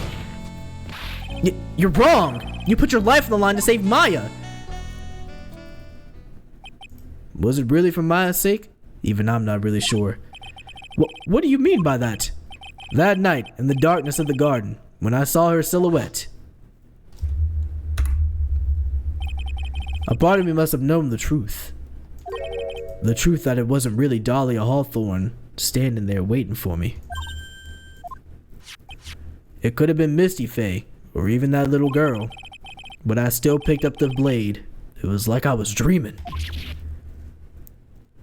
High-key El Godot, because that's a crazy thing to admit. I'm not sure exactly what was going on in my mind at that point. Was I really motivated by pure desire to protect Mia Fey? Or was it something else? Was it my hatred for a woman who had stolen everything from me 6 years earlier? Could it have been simply a desire for revenge?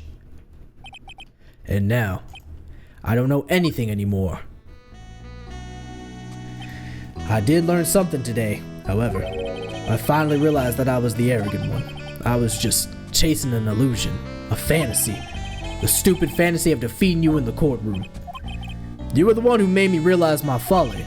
You never ran away from Mia's death. Instead, you picked up where she left off as a true defender of the people. Yeah.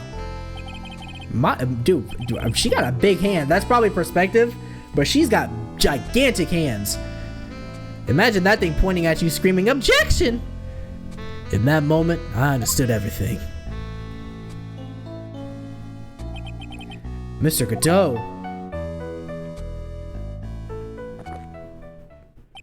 I think you already know this, but if you don't, my name is Diego Armando. Mr. Armando, I believe in you. I know you were trying to save me. Oh, well. Cry blood, Aura. Your wound, it's bleeding. Ha! Did you forget already? In my world, the color red doesn't exist. Oh, here we go. These must be my tears. Tears? Ever since I woke up from my coma, I think I've been waiting for this very moment. Mr. Armando! You do well to remember this, Maya. The only time a lawyer can cry is when it's all over.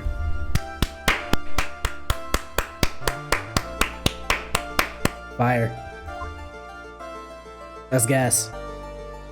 That's good. That's hella good. Alright! This time, it really is all over, isn't it? Defendant? Yes, Your Honor. Although you weren't directly involved in the murder, tampering with the body in the crime is a serious offense in itself. I understand, Your Honor. Mr. Armando explained that to me very carefully. I knew the risk and I willingly cooperated anyway. Very well. Before I hand down my verdict, is there anything you'd like to say? Well, there is one thing I'd like to say to Mr. Wright.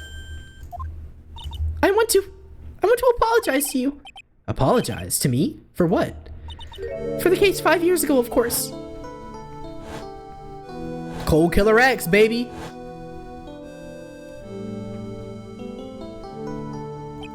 I just remembered. Weren't you poisoned by your own lover? Not exactly, but yeah, something like that. Even now, 5 years later, I can hardly believe it. She was going to do it. She was planning to kill me. It's not all that surprising. The two of you hardly knew each other. Huh? What do you mean? You and my sister. You only met twice? Bro was dating Iris. Bro was pulling the double act. Bro was trying to ride the tricycle. You only met twice. Huh? We only met twice? The first time you met was on that fateful day. The day she poisoned Mr. Armando in the cafeteria of this very courthouse. The next time you met her was 8 months later. You met her again on the day she stole your cold medicine. And Doug Swallow was killed. Terrible name. No way. It just can't be. I mean, during our whole relationship, we were...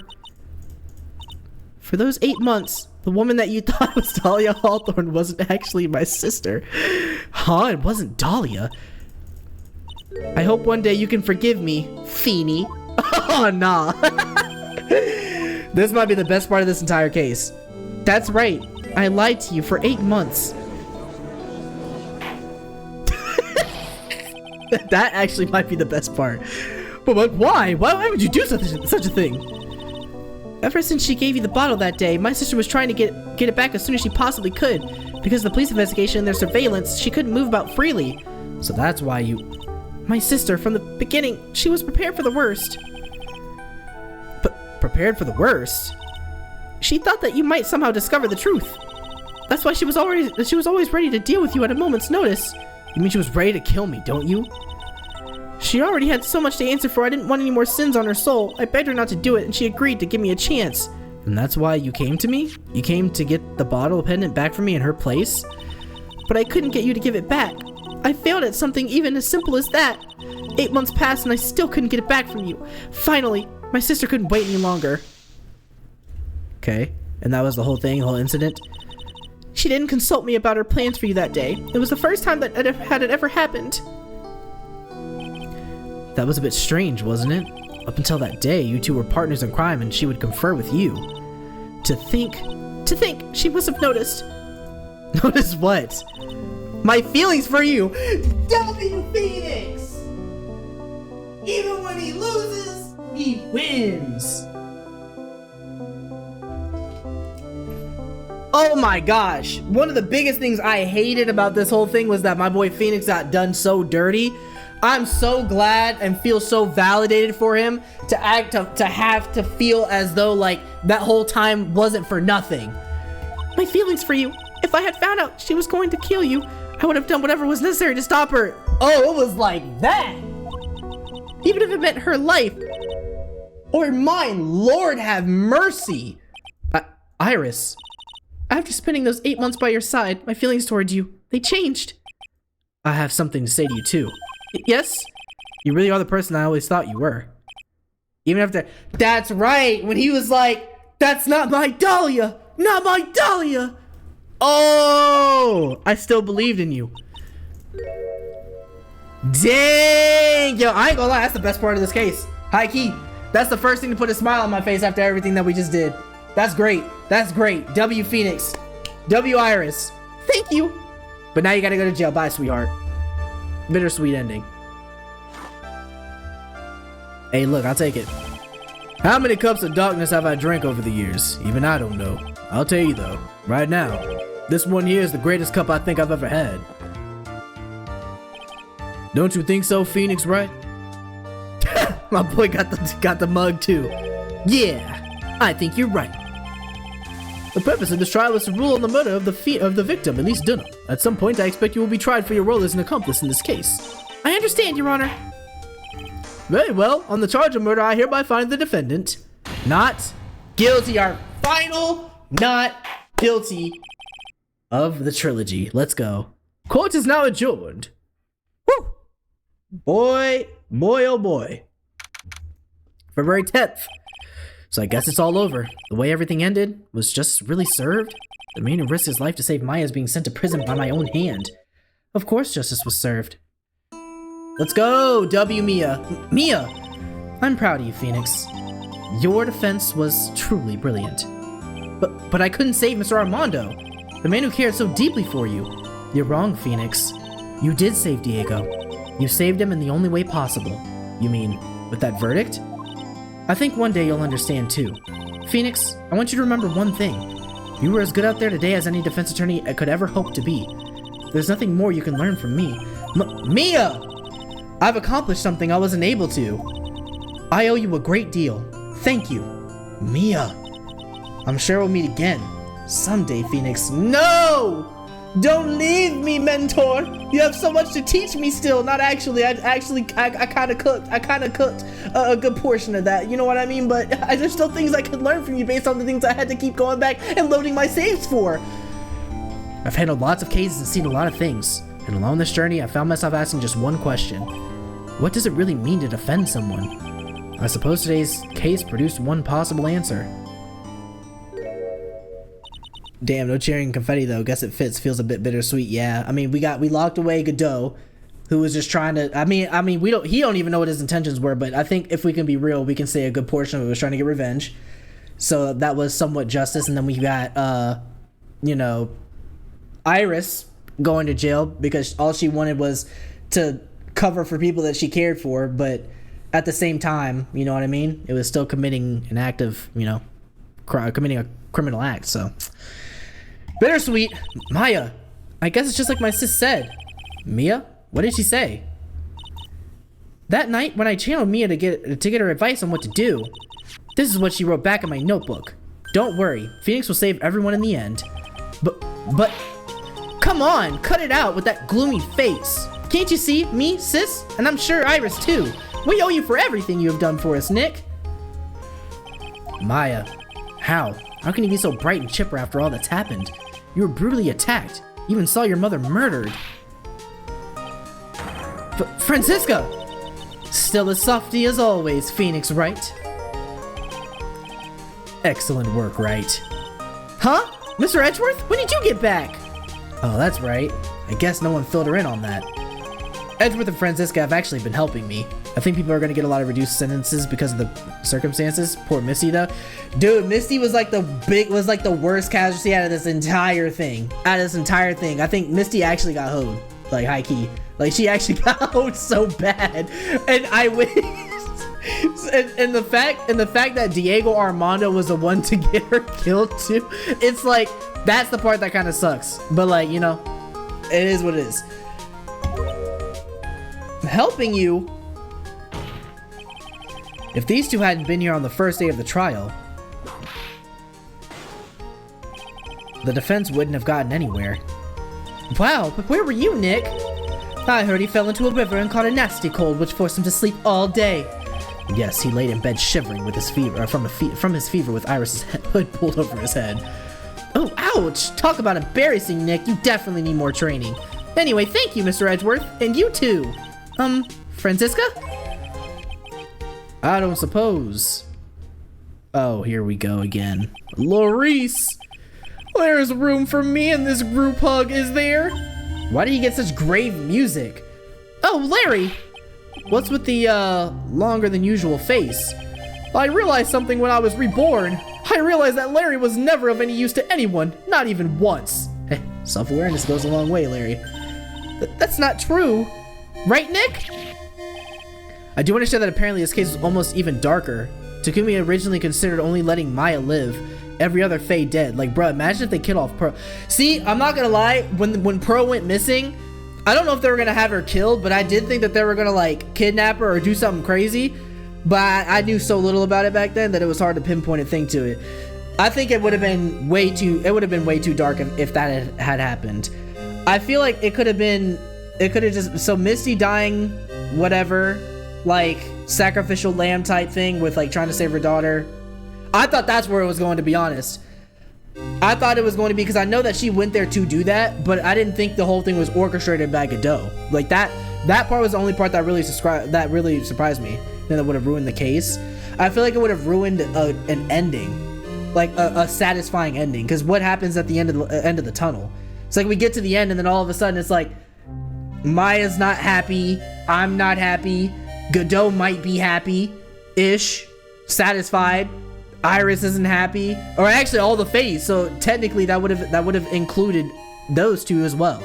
Like nobody, that would have killed half the people involved in this case, to be honest. Like for real, for real. And that's true. Yeah, if Maya would have died, Godot wouldn't have been happy. Like it all around. Like I don't even know how you could have written that into existence. There's no way you could actually write that in a way that would be satisfying to anybody, including the person playing the game. What? You're asking me? Well, Nick, is it true? Hey, Larry might be happy just because, nope, because Iris would have been dead. Literally nobody would be happy. I was gonna say, maybe he could have been happy because, like, maybe he would have been like, I can console Iris, but she would have been dead too. Also, double whammy here. Sorry, Larry, but, Iris was actually into your boys, so, and it sucks to be you. Well, Nick, is it true? I've got a place in this world, right? Huh? Oh, yeah, of course. I knew it. Everyone would be better off if I were gone for good. Godot wasn't happy either way because he made it to where he'd be caught. He didn't have to continue the trial, but he did. Yeah, but didn't he want to get caught? Like, so he wanted to be caught, and now he's just kind of, because he was kind of in like a limbo, because he's not really like definitively like you said, happy or like sad. He's just literally like, I was doing it for whatever reason, because I think he said the only two things keeping me going were you and Maya.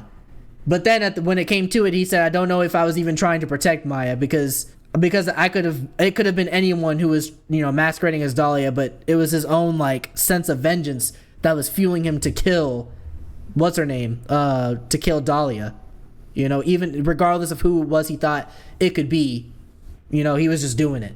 But he was just doing, and I think when he said he found his answer, that was like him pointing, when we pointed at him, it was like him needing to find like his answer, and why I was just like, I don't say like the chosen one, because he wasn't even seeing that, but at the same time kinda, because I was the one who took over like the law stuff after Mia died, or not took over, but you know what I mean. It's like he was just trying to find his answer in that too. So maybe that's like the sweeter thing that came out of this for him, is that he found like an answer in what he was doing and why he was doing it, and that's why he also continued, because he was like, I might as well, like, it's like bringing someone to justice. It was like getting that answer of, this is what Phoenix can do, this is what was meant to be, kind of.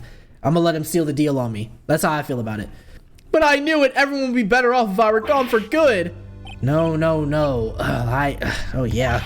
Those portraits you painted, they were really good. Isn't that right, Edgeworth? What? Me? Why are you making that face? Huh, Edgy? Like he didn't plan the murder. That just happened, and it sucked that it happened, but he let himself be caught after his closure and for everyone to say yeah. I mean, hey, look, man. Godot can farm as much oil in whatever life he wants to live from now on, after everything he's done. Obviously, I wouldn't say what he did was definitively right, but it wasn't like it was like, you know what I mean? He wasn't looking for a right or wrong answer. Why are you making that face, huh, Edgy? No, well, yes, certainly. I can't say that they lack resemblance. Do you really mean it? What do you about you, Franzi? Did I draw you well too? Well, my beauty can't possibly be captured by a mere crayon. Nevertheless, I recognize the effort you put into it, and that's worth something. So then you'll do it like you promised? You're gonna model for this dude. Don't get carried away. Yo, do we ship Larry and Francisca?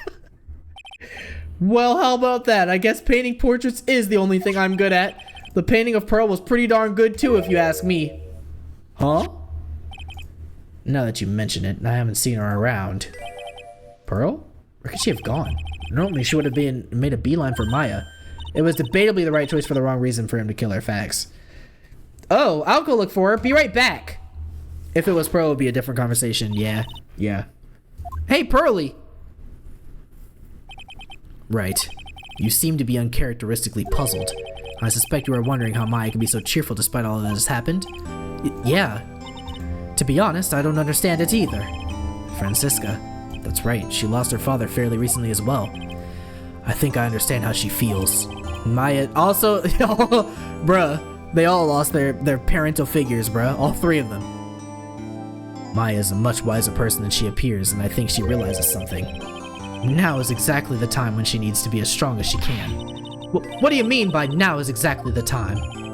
Maya wasn't the only one that was badly wounded by this incident. In fact, there was someone that was hurt far more deeply than she.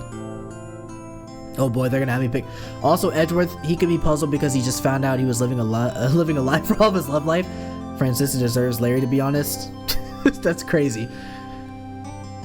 In fact, there was someone that was hurt far more deeper than she. Someone that was hurt? Who could have been hurt far more deeper than she was? Pearl? I could believe Pearl. If she learned the truth, I believe it's for that person that Maya is trying her best not to cry. Someone was hurt more deeper than Maya. Edgeworth, I think I'm starting to understand too. Then tell me, Phoenix Wright, who is Mia Fey being strong for? Little Miss Pearlsies? Pearl Fey.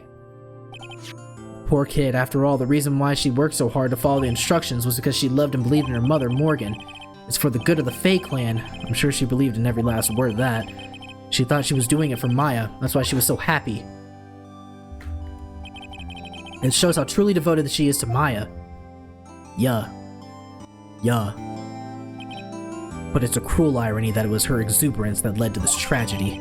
Mia Fey's mother was killed and Maya herself was put into the deepest peril imaginable. And that's exactly why Maya is putting on a brave face.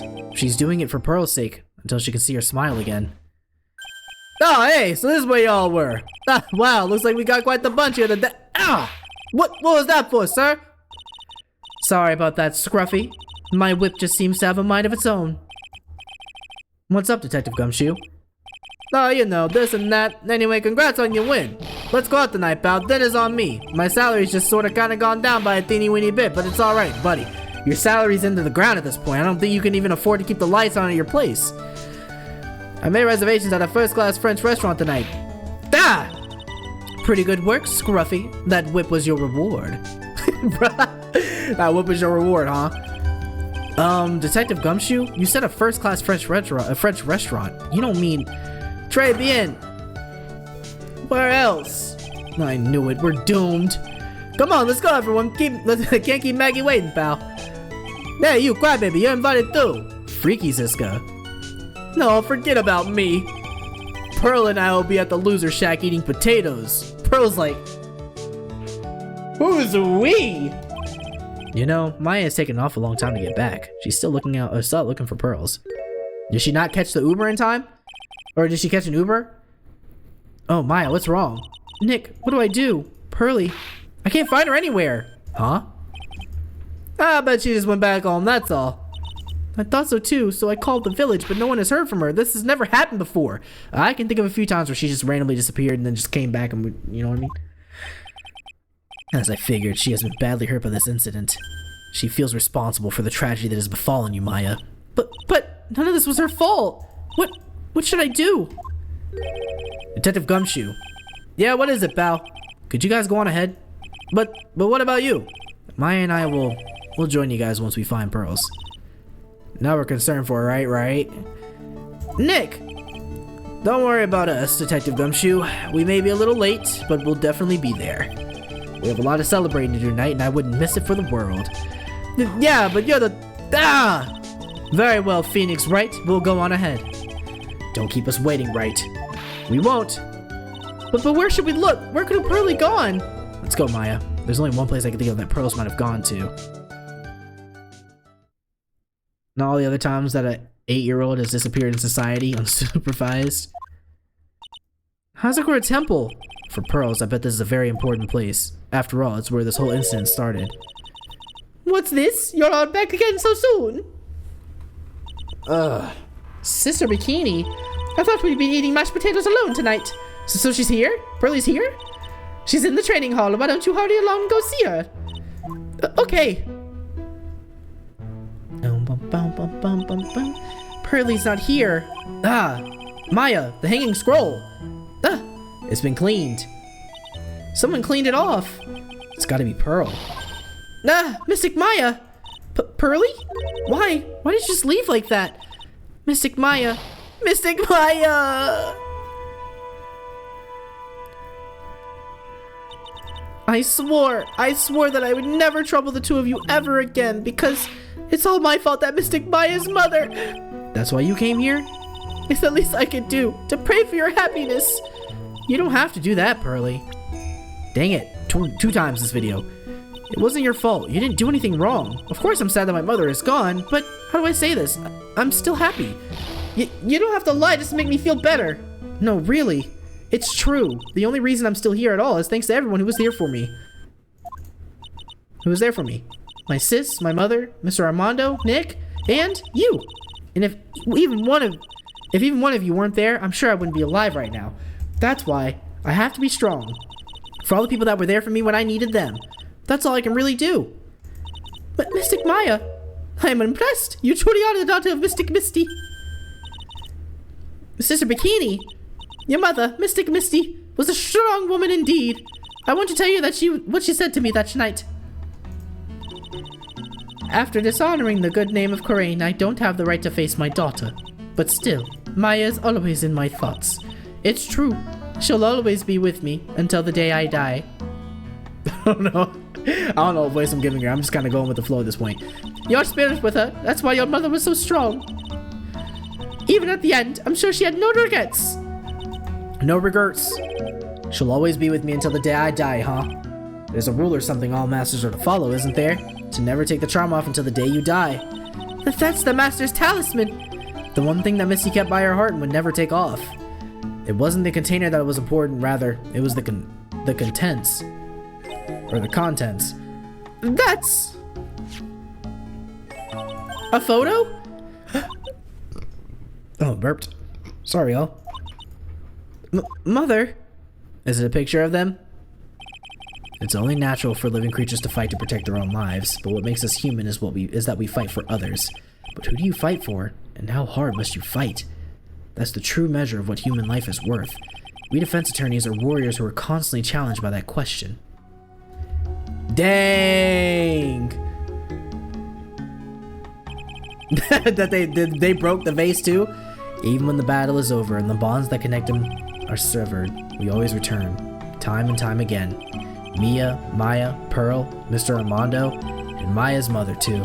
I learned that from all of them. Yeah! W. Phoenix Wright, Ace Attorney. Well, shall we get going? Everyone is waiting. Ah, this is a day to remember. A day when a lot of things were finally put to rest. I like to imagine that Morgan and Misty also broke the case at some point too. Oh no, definitely. It's like a cyclical thing. I think we should celebrate what we've overcome today. But I still can't... Oh, go on, sweetie. You can come back for training anytime. Okay. Alright, I'm going to make a brand new start too. Sister Bikini, I'll be back for more training, I promise. I know, and I won't go easy on you just because you're the future master. I'll make sure to prepare reservations for the three of you when you come back. Alright, we're gonna have a great feast today, Pearl. You know why? Because training is a battle of endurance. Okay, Mystic Maya, I'll eat lots and lots of food tonight. You know, there's one thing I don't get, and probably don't want to, but... What is it, Nick? Reservations for training is fine and all, but why for 3? Come on, what do you think? You're one of us, Nick. Next time you can train right alongside us. So Morgan gets an extended sentence, right? Or her sentence gets permanently halted, right? I honestly don't know. She might be in there for life. At this point, she might be serving 3 life sentences. Huh? I'll be waiting for you. Sister Bikini will take special care of you. Huh? Huh? I'll be great, Nick. We're going to do the special course naturally. Huh? Huh? Huh? That's a great idea. After all, Mr. Nick, you'd do anything for Mystic Maya, wouldn't you? Even walk on hot coals, right? Mystic Maya, no, but Mystic Iris, now you're talking. We'll have a nice big meal right before we come next time, right, Nick? You know, I was wondering if I could just say one little thing. Sure, of course you can. Oh, I love this part. I can't wait to hear it. I'm getting goosebumps too. Well, then, here goes nothing. Objection! Objection! Yo! Yo. Okay, we did it. We completed.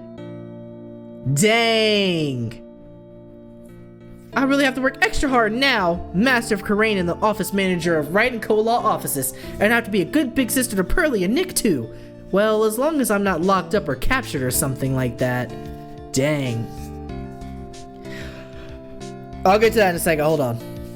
Okay, nah, I won't. Alright, let me talk about it real quick. So I think my favorite part about the case was probably the murder and the connection piece to the beginning, like to the case. I'm not gonna lie, to me, the very last part was dragged out, and I'm talking about before I even started struggling on that like piece of evidence with the paper. Before that point, it's really not a bad case at all. I think that seriously, it was probably one of the best written murder cases that this series has ever done. Like I really like the spirit medium switcheroos and the whole like what's possible with like the whole channeling thing. I've always liked that element to it. They played around with it a bit in the last one, but then they really took that concept and like expanded it for this one. So I think it was incredibly good. It was well done. That part I feel like was goated, and then the back end, I feel like they spent a lot of time retreading over the same, not the part where he was like explaining his motives for it. That part was necessary, but there were parts where we were just backtracking over like the same thing that we already learned. Like we played through Turnabout Beginnings, and when we did that, we already learned who Diego was, and we learned the connection between him, Dahlia, Mia, everything like that. I feel like the problem for me was that we were re-going through that same information, and this isn't the first case that's ever done it before either, where it's like the player knows previous stuff. Like we know previous information, but the characters don't. So for the sake of the characters, we end up going through the stuff again. And like sometimes I'm not putting myself in that mindset, and I'm like, okay, we're already well past this. Like we need to move on. So I'm like looking for other evidence besides the stuff where it's like more obvious. And so that either holds me up, or it's kind of like it keeps the pacing from moving a bit quicker than I want it to. That being said, I just think that's just a thing with the writing that the writing wants to do. Like it doesn't want to speed past certain things, and it wants to remind you of certain things before you get to a certain point. So like I totally understand why it does that. But as you can tell, there was a part of that trial where we just kept going back and forth over the same stuff, that it felt like the same stuff, and it just felt like it was like, okay, how do we keep proving, and I really feel like it could have been maybe halved and we would have gotten the same result. But that's just me though, personally. It's a pacing issue for me, but overall I think the case is well written. I think it was pretty peak. I think if I had to give it a score, I'd give it probably like an 8 out of 10. I give it an 8 out of 10. I still think my favorite case, I think I might have to give it to Turnabout Goodbyes. Or what was it? The one with Edgeworth. It's close to that. Or Rise of the Ashes. I don't know. Rise of the Ashes has to count because it's part of the first game canonically. So like, I honestly think this one, it might be better. But in terms of murder case, see, now I have to rate them based on different things like murder cases. I think this is the best written murder case, right up there with the Edgeworth case. This one, it might even be better, because I think it had some of the craziest turns, twists. You know, launching Misty off of a freaking cliff, swinging by a suspension bridge cord piece was absolutely wild. I think having the Iris sisters connection thing with the like being twins, Iris and Dahlia being sisters, also crazy. I think that they outdid themselves there as well, and there being those kind of moving pieces incorporated into this, like, bruh. Yo, let's go. Yeah, I'm telling you, bro, Phoenix needed that for sure. I needed that for Phoenix. Objection! There it is, my boy Sam Riegel. I forget that there are people actually voice this, even though it's like one to three different voice lines. Sean King, Sean King. But yeah, Mia. Yeah, who's Mia? Christina Catano. Okay. Hair flip, necessary. I ship Phoenix and Iris so much. Yeah, that's actually like, that's actually one of the best ships here, right behind Godot and Mia. James C. Wilson. Dang, bro, breathe. Objection. Francisca. You know, and if I didn't ship Phoenix and Iris, I think I might ship Phoenix and Francisca. Christina Catano, it means no worries for the rest of your days. Christina Catano. Larry? Oh my gosh. Old bad cameo. What's this? I'm back from a long tiny vacation and no one's gonna greet me. Well, guess while I was gone, my little whippersnapper buddy quit. Now I've got no one. And what kind of lonely, crazy security room is this supposed to be anyway? With all the flashing lights and switches, I feel like some sort of space alien. And now, what am I going to do with all these macadamia nuts I've brought back for everyone? If I really want to poo, I keep hot. Oh, and yeah. Larry and Francisca trash deserves trash. Janet Sue is the lead Ace Attorney localizer. Oh, cool. So she also got an acting part. That's dope.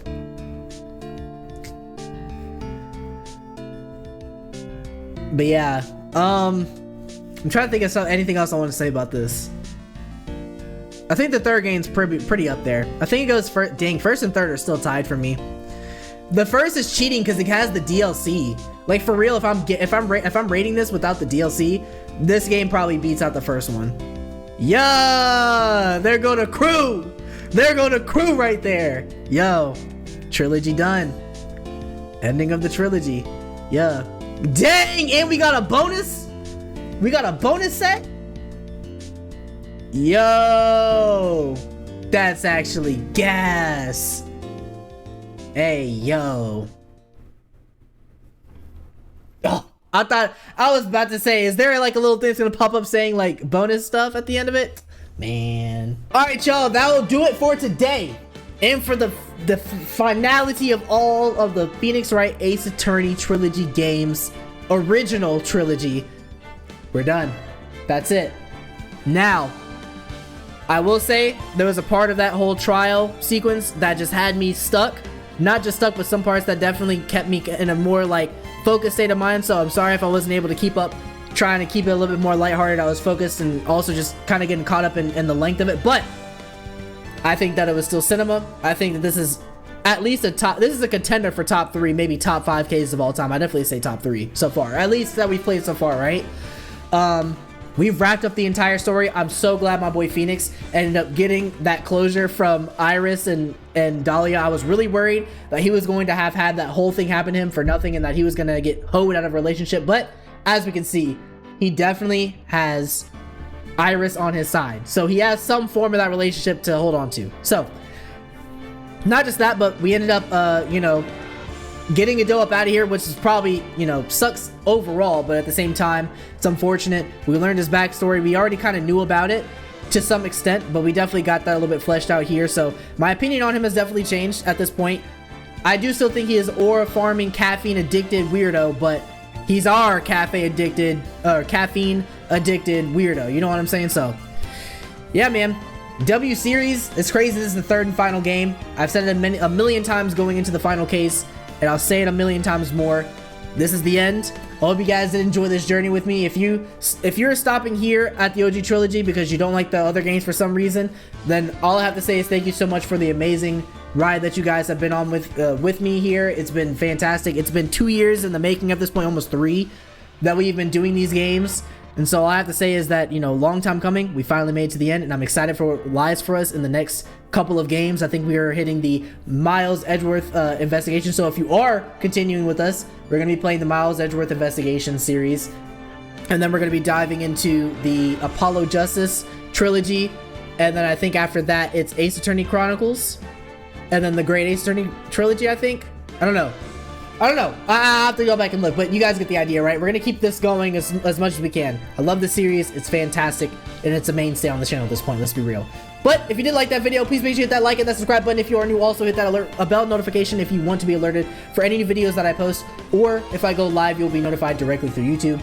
In the description below, we also have a Discord, so you can be notified through there as well when I post a new video or when I go live. And you can, use that kind of as a space to talk, have some community, have some back and forth with people, you know what I'm saying? But if not, no worries. Go ahead and comment if you would like about what your favorite part about this entire series was about this case.